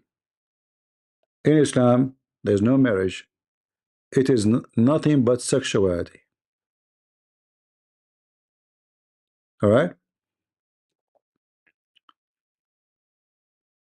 Don't listen to those stupid people. If you are a male or a female, doesn't matter. And never marry a man, he will never be jealous for you, because that means he don't care for you. That means actually he sleep around too. He said to himself, "Oh, you know, let her go. You know, so I have fun. She could let her keep busy." In fact, I believe cheaters they will not be jealous too, because he is, you know, he's a loser. Never marry a cheater. And if he cheat once, stay away from him, because the one who did once, he would do it twice. Especially if he claimed to be religious. Like, where was your religious belief when you cheat? Male or female? We should not differentiate. A cheater who is a man is no better than a cheater she is a woman. Both are ugly. The second you cheat, you are a cheater. And you cannot have any business with a cheater. Even finance, even money, even anything. Cheater is a cheater. Right? Even his food. If you own a restaurant, he will cheat in his food. Right? Cheaters get more jealous thinking that the other one doing is the same. It can be because he is, you know, he is bad, so he think everybody is doing it because he's bad too. But usually, those cheaters, they find a comfort if his wife do. He might even encourage her to be more free, so she will not be watching him. You know, so he got his space, his zone free. So the women, she will be home. You know, anytime he can come back to her, and he go around. He do whatever he want. Right? Yeah. Anyway, look like today we turn into talking about a different topic we were not expecting. But don't listen to those feminine. They are just stupid people. Why you are shaving your underarm? Why you don't grow hair in your body? If you don't, you know, you don't a man to be controlling you. Why you are dressing like this? Is that for you? Are you trying to fool yourself? You put all this makeup just because you like to look at yourself in the mirror, or because men? You dress for the men. Otherwise, just go normally. Why you want to wear makeup? Why you want to put all those things in your ears? What are you hanging in your ears?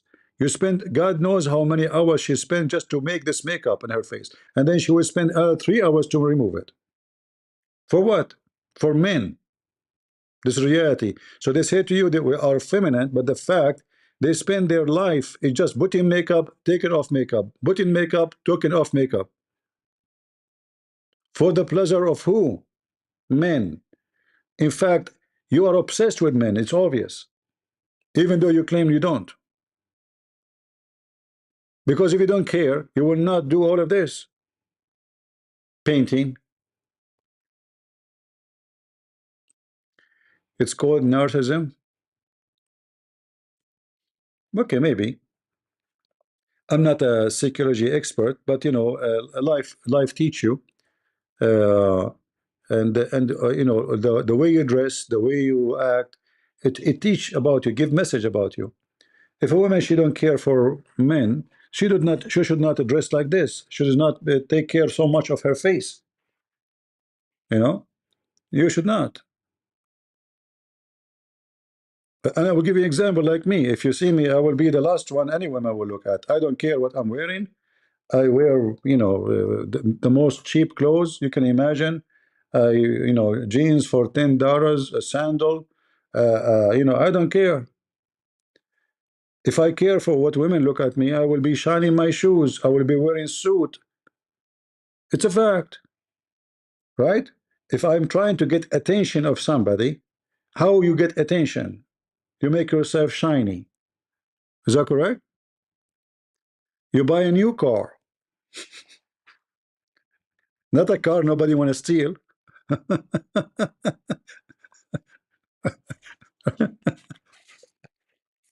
So the way you dress is a message, is the outside of you. It's a flag.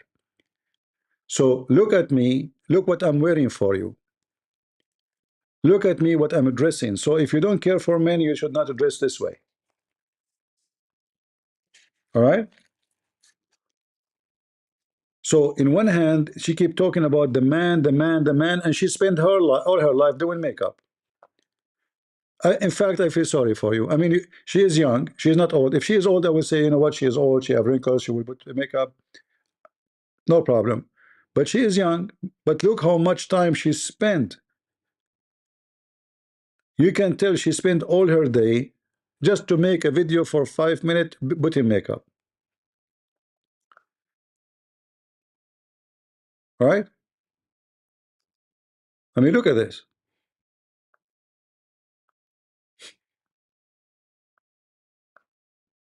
Those are live videos. Artist way. Lord have mercy. All right, I think we have enough for today. CP is a true Arab. No, I am not thinking like Arab. In fact, the Arab, they don't think this way. No, they don't.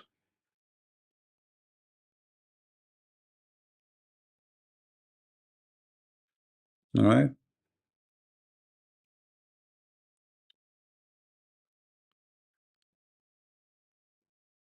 And you know, if a man he like you because of your physical body, you know, your face, how you look like, etc.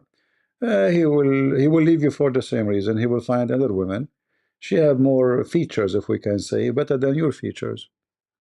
It's like, you know, some men, those men who they go after women who spend her life just doing decoration for herself. The same reason he like you, which is your decoration or your physical features, is the same reason he will leave you, the same as he chose a car. Because you made him think about you in such a way.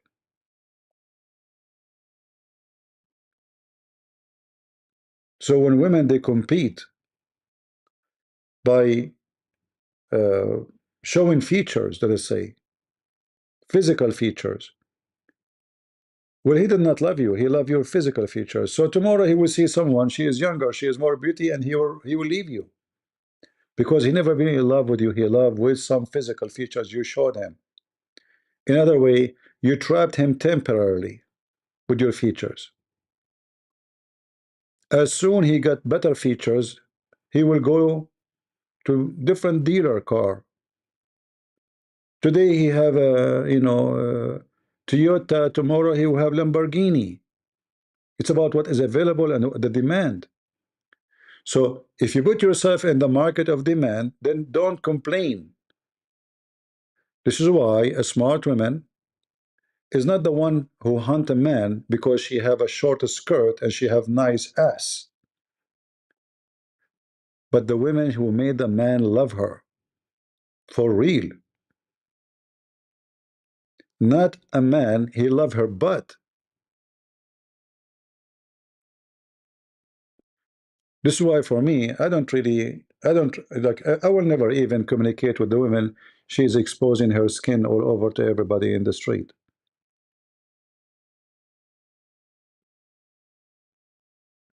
Why you are doing that? You know what the purpose? You're trying to get the attraction of everybody. But you know what? Guess what? I will not be one of them.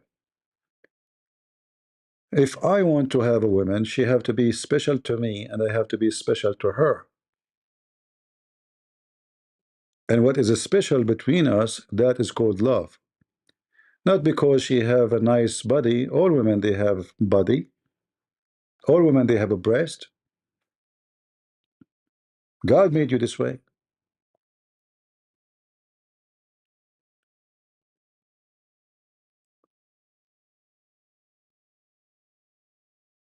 Don't be an item in the shopping cart, because later you should not complain about being a subject because you put yourself in the shopping cart.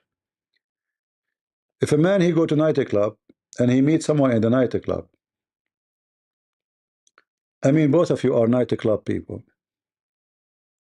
so club together, and then I like him, he is cute, we dance together, and then we go to bed, and then after 2 years 3 years he want to marry you, right?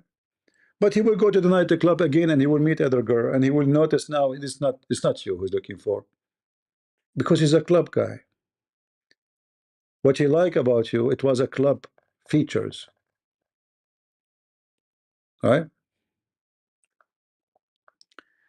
My husband tried to dress me like some bum from the street versus sweet and tie, and he got treated differently. Also has to do with how carried himself. I don't know what that means. Bum. What bum mean, guys? My husband has tried dressing like some bum. I don't know what do you mean. What bum mean? English, not my first language. Sorry. What does that mean? Anyone can translate to me?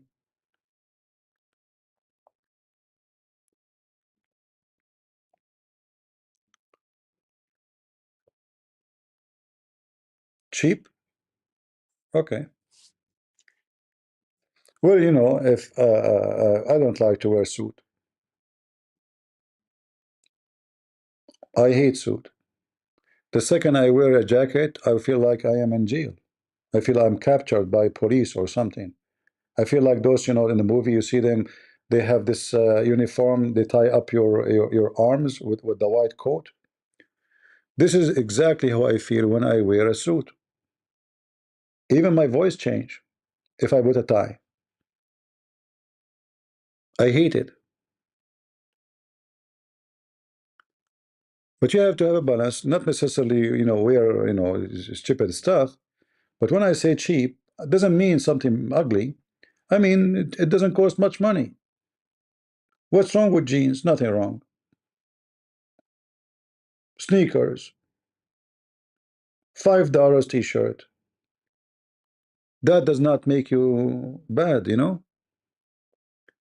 Stay humble and don't waste your money on something will never be useful for you.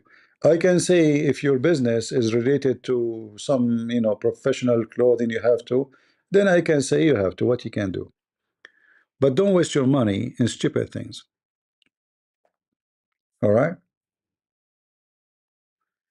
Bum like a loser? I don't know what that means. How a clothes will make you a loser? When I finished my law degree, I remember my mother.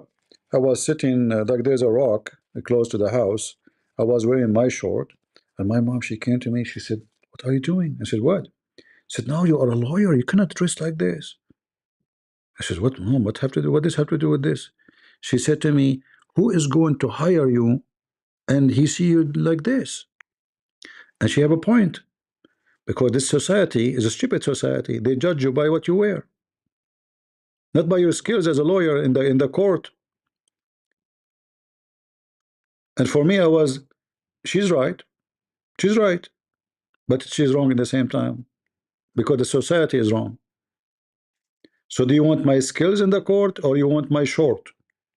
Which one will save you from going to jail? Right? Do you want a lawyer? He wear a nice suit, and then he is so dumb and stupid, and he make you go for 10 years in jail? Which one is better? So society, they are learned to judge you by the way you look, and then if you do what they want, then this society will never change. What suit Jesus used to wear? What suit Peter used to wear? How fancy their clothing? That's a good question, right? They never dress anything valuable, special. They are very humble people.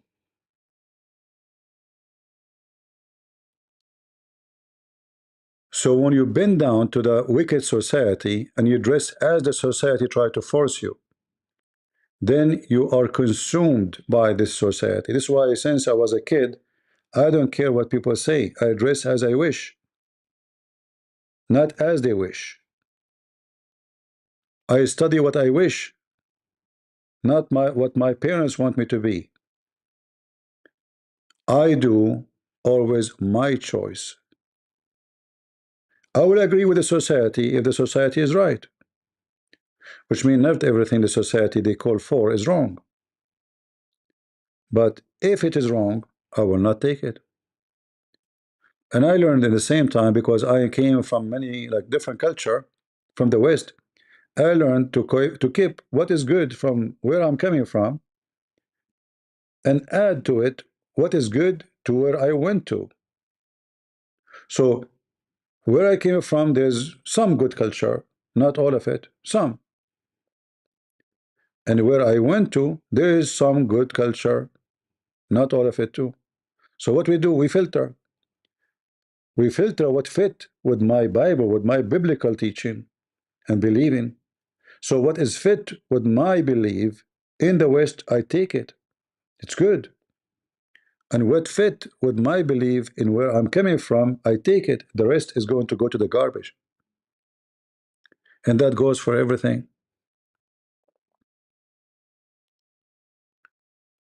Don't dress what people like you to dress. So you see those women, they are wearing the skirt is getting shorter and shorter and shorter, because many women they think that this is the way to get the attention of the man. But I will let you know, and I'm being honest with you, the man, he never have attention to you. He have attention only to your butt, because he don't see your eyes. Your skirt is so short to look at your eyes. In other way, you are just a silly person. So you get his attention, but attention for sex, sexually, not to you.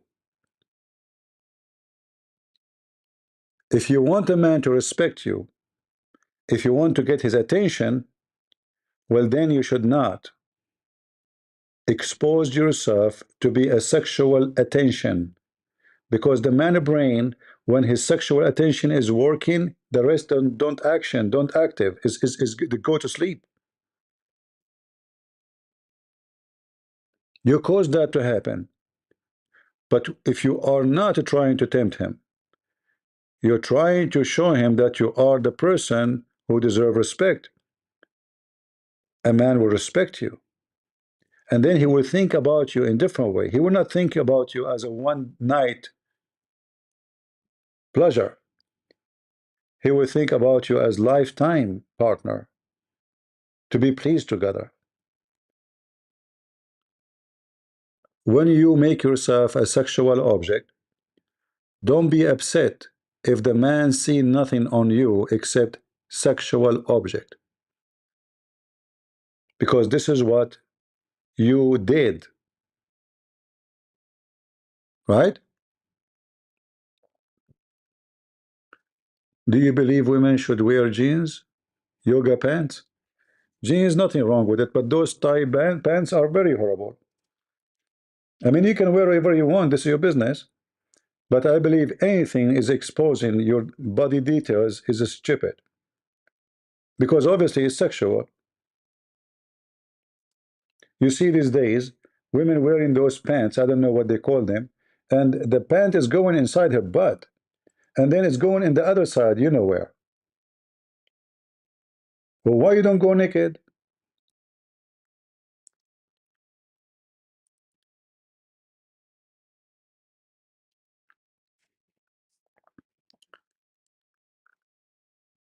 Don't put yourself in the shopping shelf, because then the man, he will understand that you are for sale.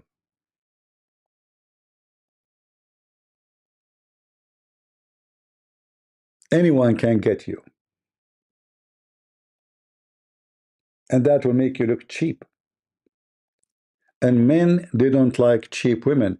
They like to sleep with you, but they don't like you to be a wife.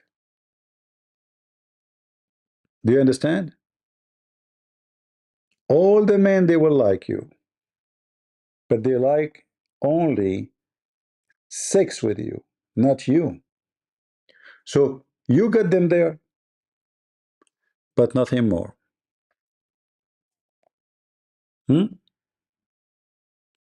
So for me, if I see a woman dressing like this, I don't like even to talk to her. I found her shallow. Shallow, you know, obviously she is very shallow. If I see a woman, she is wearing those what do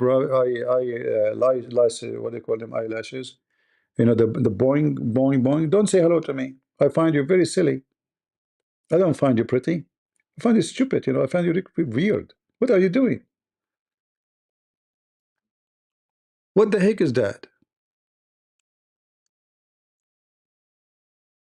I will be even, I will not feel comfortable if you are sitting next to me. Like, let's say like you're my friend. We are having coffee together. There's nothing wrong between us. It will be embarrassing for me to sit with you in the table.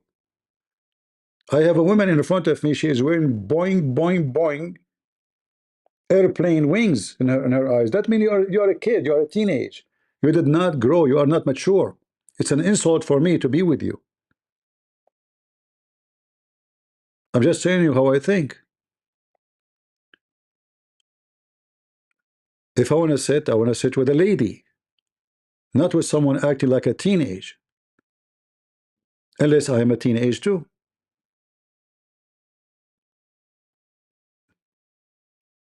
You look silly, you look stupid, you look dummy. You look everything not right.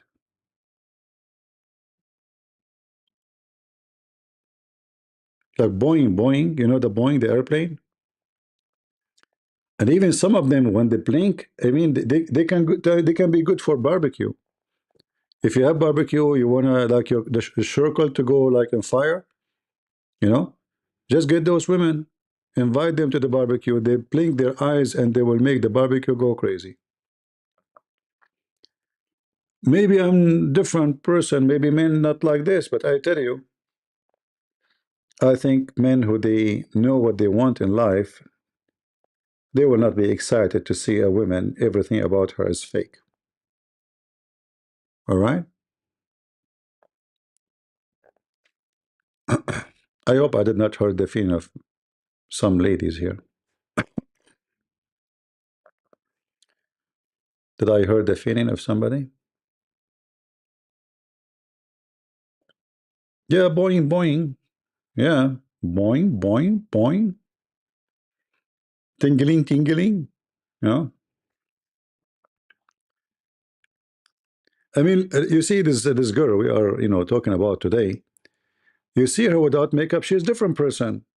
So if the man, he saw you like this, and he like you like this, and then when you wash your face, you look totally different, and then you will have a problem because he never met you before. Like, who are you? He fell to this face, not to the real face.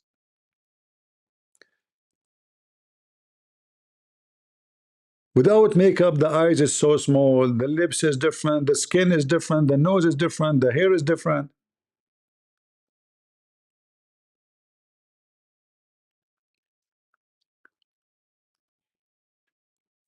He wake up in the morning, he asks you, who are you?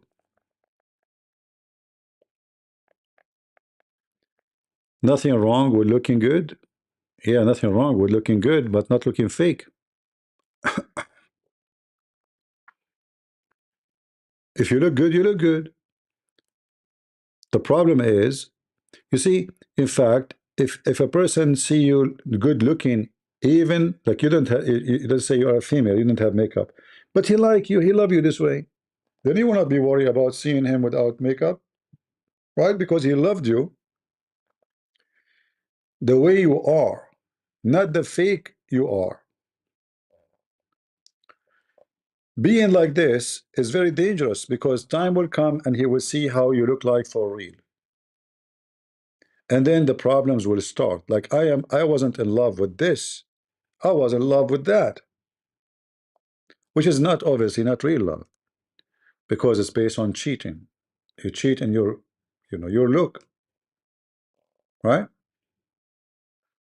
Beauty is subjective anyway. This is like a very flexible sentence like the Muslim underwear. Beauty is subjective or anyway, right? No, beauty is a beauty. But the beauty is about priority of the person.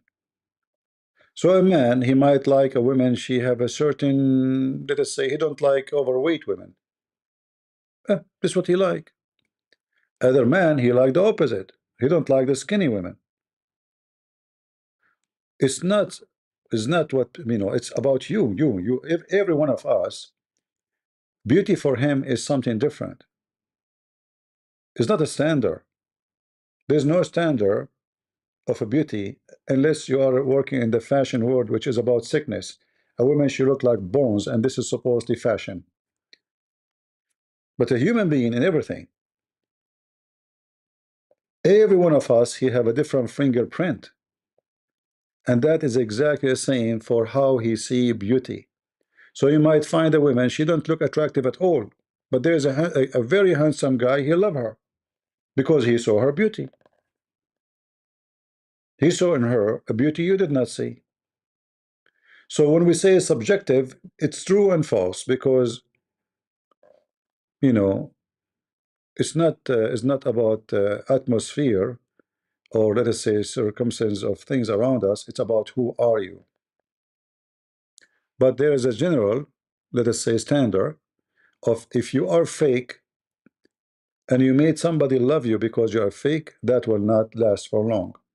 Because as soon the person he discover that whatever he love about you, not only your look, let us say you fake that you are a respecting person, a person who respect. So when you are in the first stage of your relationship, you call him, you speak nice words, you never use bad language, and then the real you appear, and then you start using filthy language. You will end a very, very unhappy ending.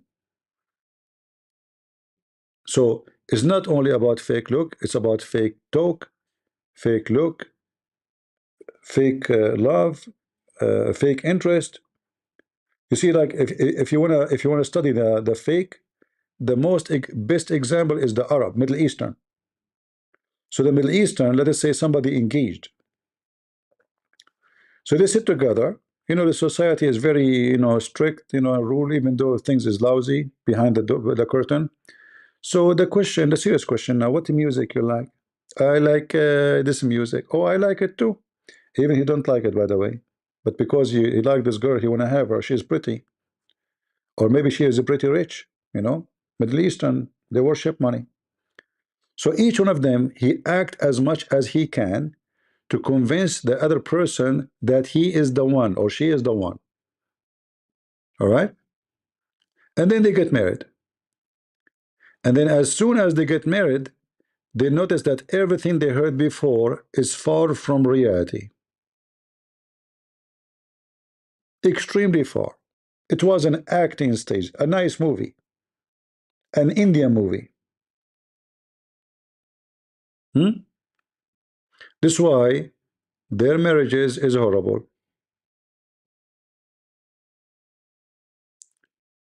And if you listen to the feminine, you will end in a very, very bad future because they made you lose the most attractive thing about you. The feminine actually don't make you a female, they make you a male. You see, the name is about being feminine, right? But the act is about being a man. It's not about being a female.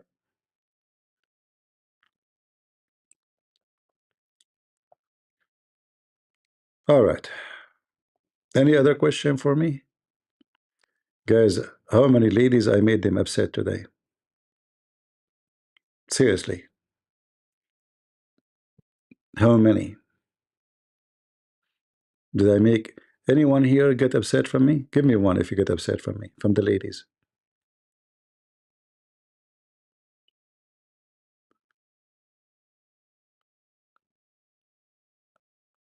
Let us see the vote. My heart is beating now. I'm afraid because I fear two things: the IDF and women. Both are deadly. I hope not too many. I want to live. King of Corinth, you are a king, you are a guy. I would say it females. What's wrong with you? I'm not upset. Okay. I mean, guys, I said male, I said females. Why the males are voting? What's wrong with you? They are gender confused.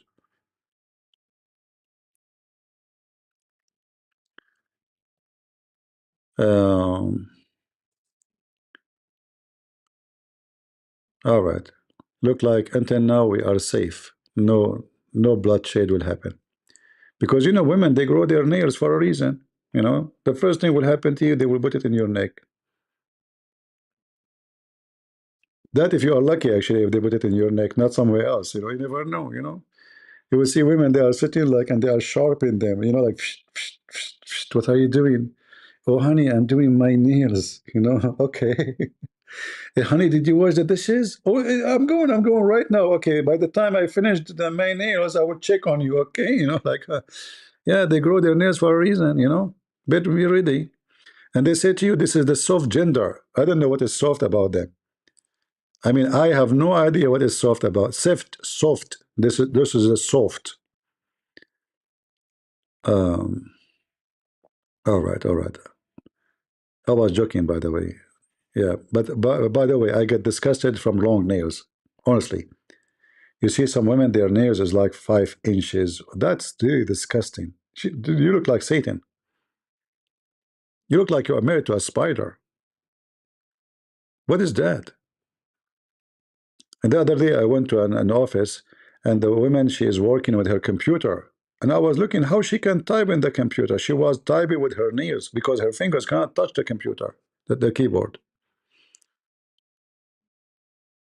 And then she noticed I'm looking. She said, "Do you like my nails?" I said, "You're so beautiful. It's so beautiful. I feel sorry for the keyboard." Actually, I told her. I said, "Your keyboard is going to be bleeding soon." She said, "You laugh, ha ha ha ha."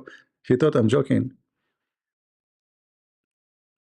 Imagine you are a keyboard under the nails of this lady. I know women very well. Yeah, I analyze things. I think I'm a thinker, not a drinker. Yeah. No, honestly, if I see, let me show you. Let me show you how some. Let me scare you to give you an idea what women they can be.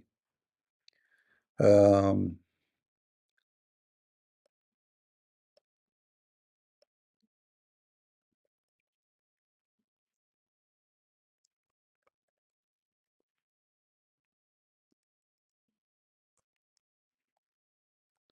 Let us see.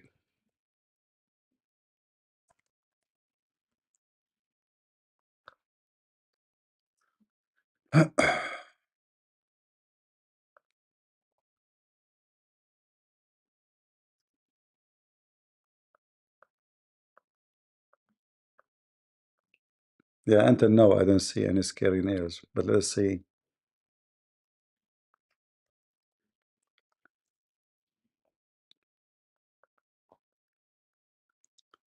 What was the web page for pictures for free? Uh, I think it was called Unsplash, right? Yeah, Unsplash. Nails. Let us see.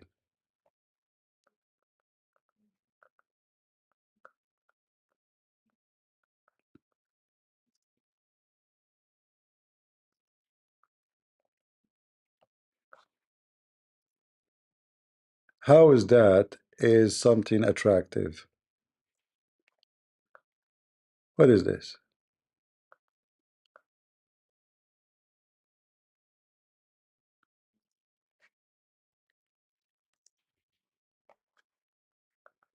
Like those are normal, not a big deal. But there is some. Let us see if we can find the wicked ones. Until now, we don't see.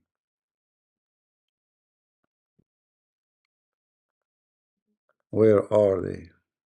Because before I saw here, I mean, look at those things. Look like a cockroach. Literally, they look like a cockroach in the top of your fingers.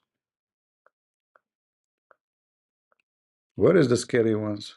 I saw here before some scary, horrible, scary. Look at this one. What is that? Is that a human hand?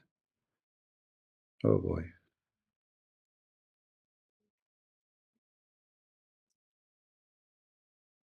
Yeah, I mean, you can find like some, this is nothing actually. There's some that are really, really scary.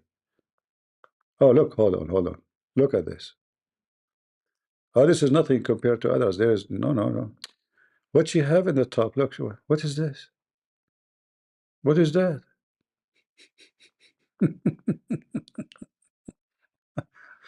Ah, Lord have mercy. Yeah, I could not find really the ones I'm looking for. There's some they are, look at this. But still, this is nothing really. The one I was talking about is beyond imagination of stupidity. Uh,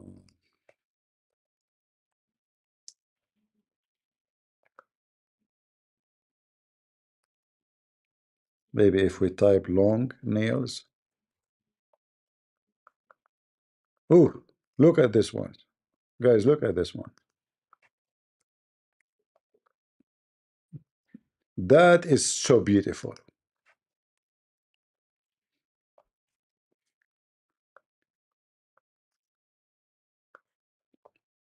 Let us be honest here. Isn't it, this is so beautiful? Who in the world wanna marry you?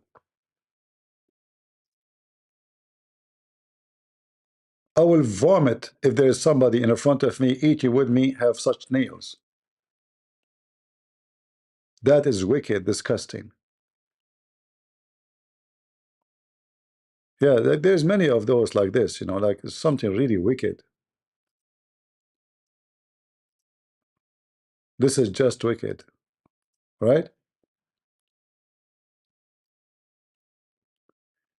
So, you know, beauty is not about those things you add yourself. If you do it, you look stupid, you look shallow.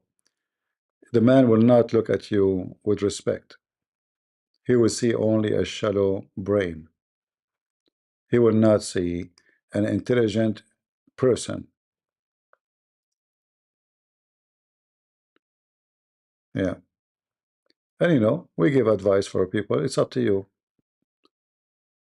You do what you think is good for you. Yeah. All right.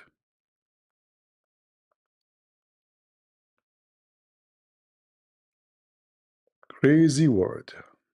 What we can do. Look at this here. Look at those ones. I just found another one.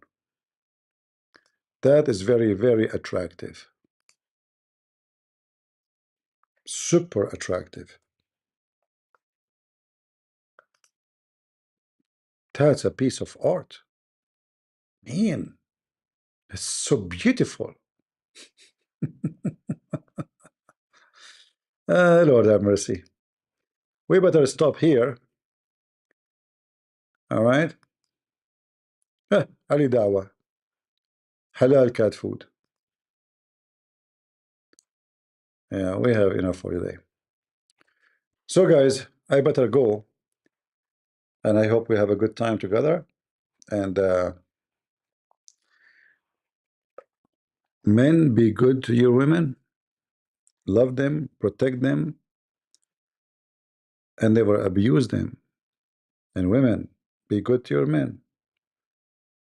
Love him, protect them, because you can protect them too. And don't abuse them. Love is an exchange, is not a product. You want to be loved? Then you should love. Because always love will come back to you. You see the drop of water? It's very, very smooth and very weak. But if a faucet keep it dropping in the top of a rock, drop after drop after drop, is going to make a hole in that rock. So if you are a lady and you have a husband, he have a heart which is like a rock, your drops can go through, because love never fail, as the Bible says. Love is powerful. And the same for the man. If you are loving, if you are giving, if you are not selfish, your drop will go through. And imagine if all of you are loving, both of you, life will be so beautiful. It's not a story to tell, but it is a story to live. And that's why the Bible is about love, not about how we can exchange product. It's not the man, he want to just have sex with the women, and the women, she want to enjoy the body of the man. It's about love and sharing. And when we do love, all other things will not come in our way. You start picking on your husband only when your love is dying. The same for the man, he start picking on his wife only when his love is dying. Because then your eyes see things you did not see before, because before you were in love. So you were forgiven, even when she do wrong, you forgive her because you love her. But when you are not in love or going in that direction, you will be looking for any reason to be angry, upset, unhappy, drama seeker. And then the one who seek a drama, he will get what he deserves. So stay away from drama and be happy. And to live is an art, and how to die is an art too. So the smart person is the one who live happy and die happy. The idiot is the one who lives sad and die sad. So you choose which one you want to be. You want to live happy and die happy, or you want to live sad and spend your life crying and die sad. It's a decision you made. You made your own happiness and you made your own sadness. And number one reason for all of those is the balance of the intelligence in your head. Faith, knowledge, and balance is the key for success. So I want to say thank you all for being here, and I hope we learned something together today. And if I said anything about ladies, it's my personal opinion. You don't have to accept what I say, but I just said to you what I like about women, what I don't like about women, and I said what I like about men to be, and what I don't like about men. So it is my opinion, not necessarily yours. Thank you all for being here. May the Lord bless you. And until we see you again, God is good. So is Jesus. And we are the crusade. See ya.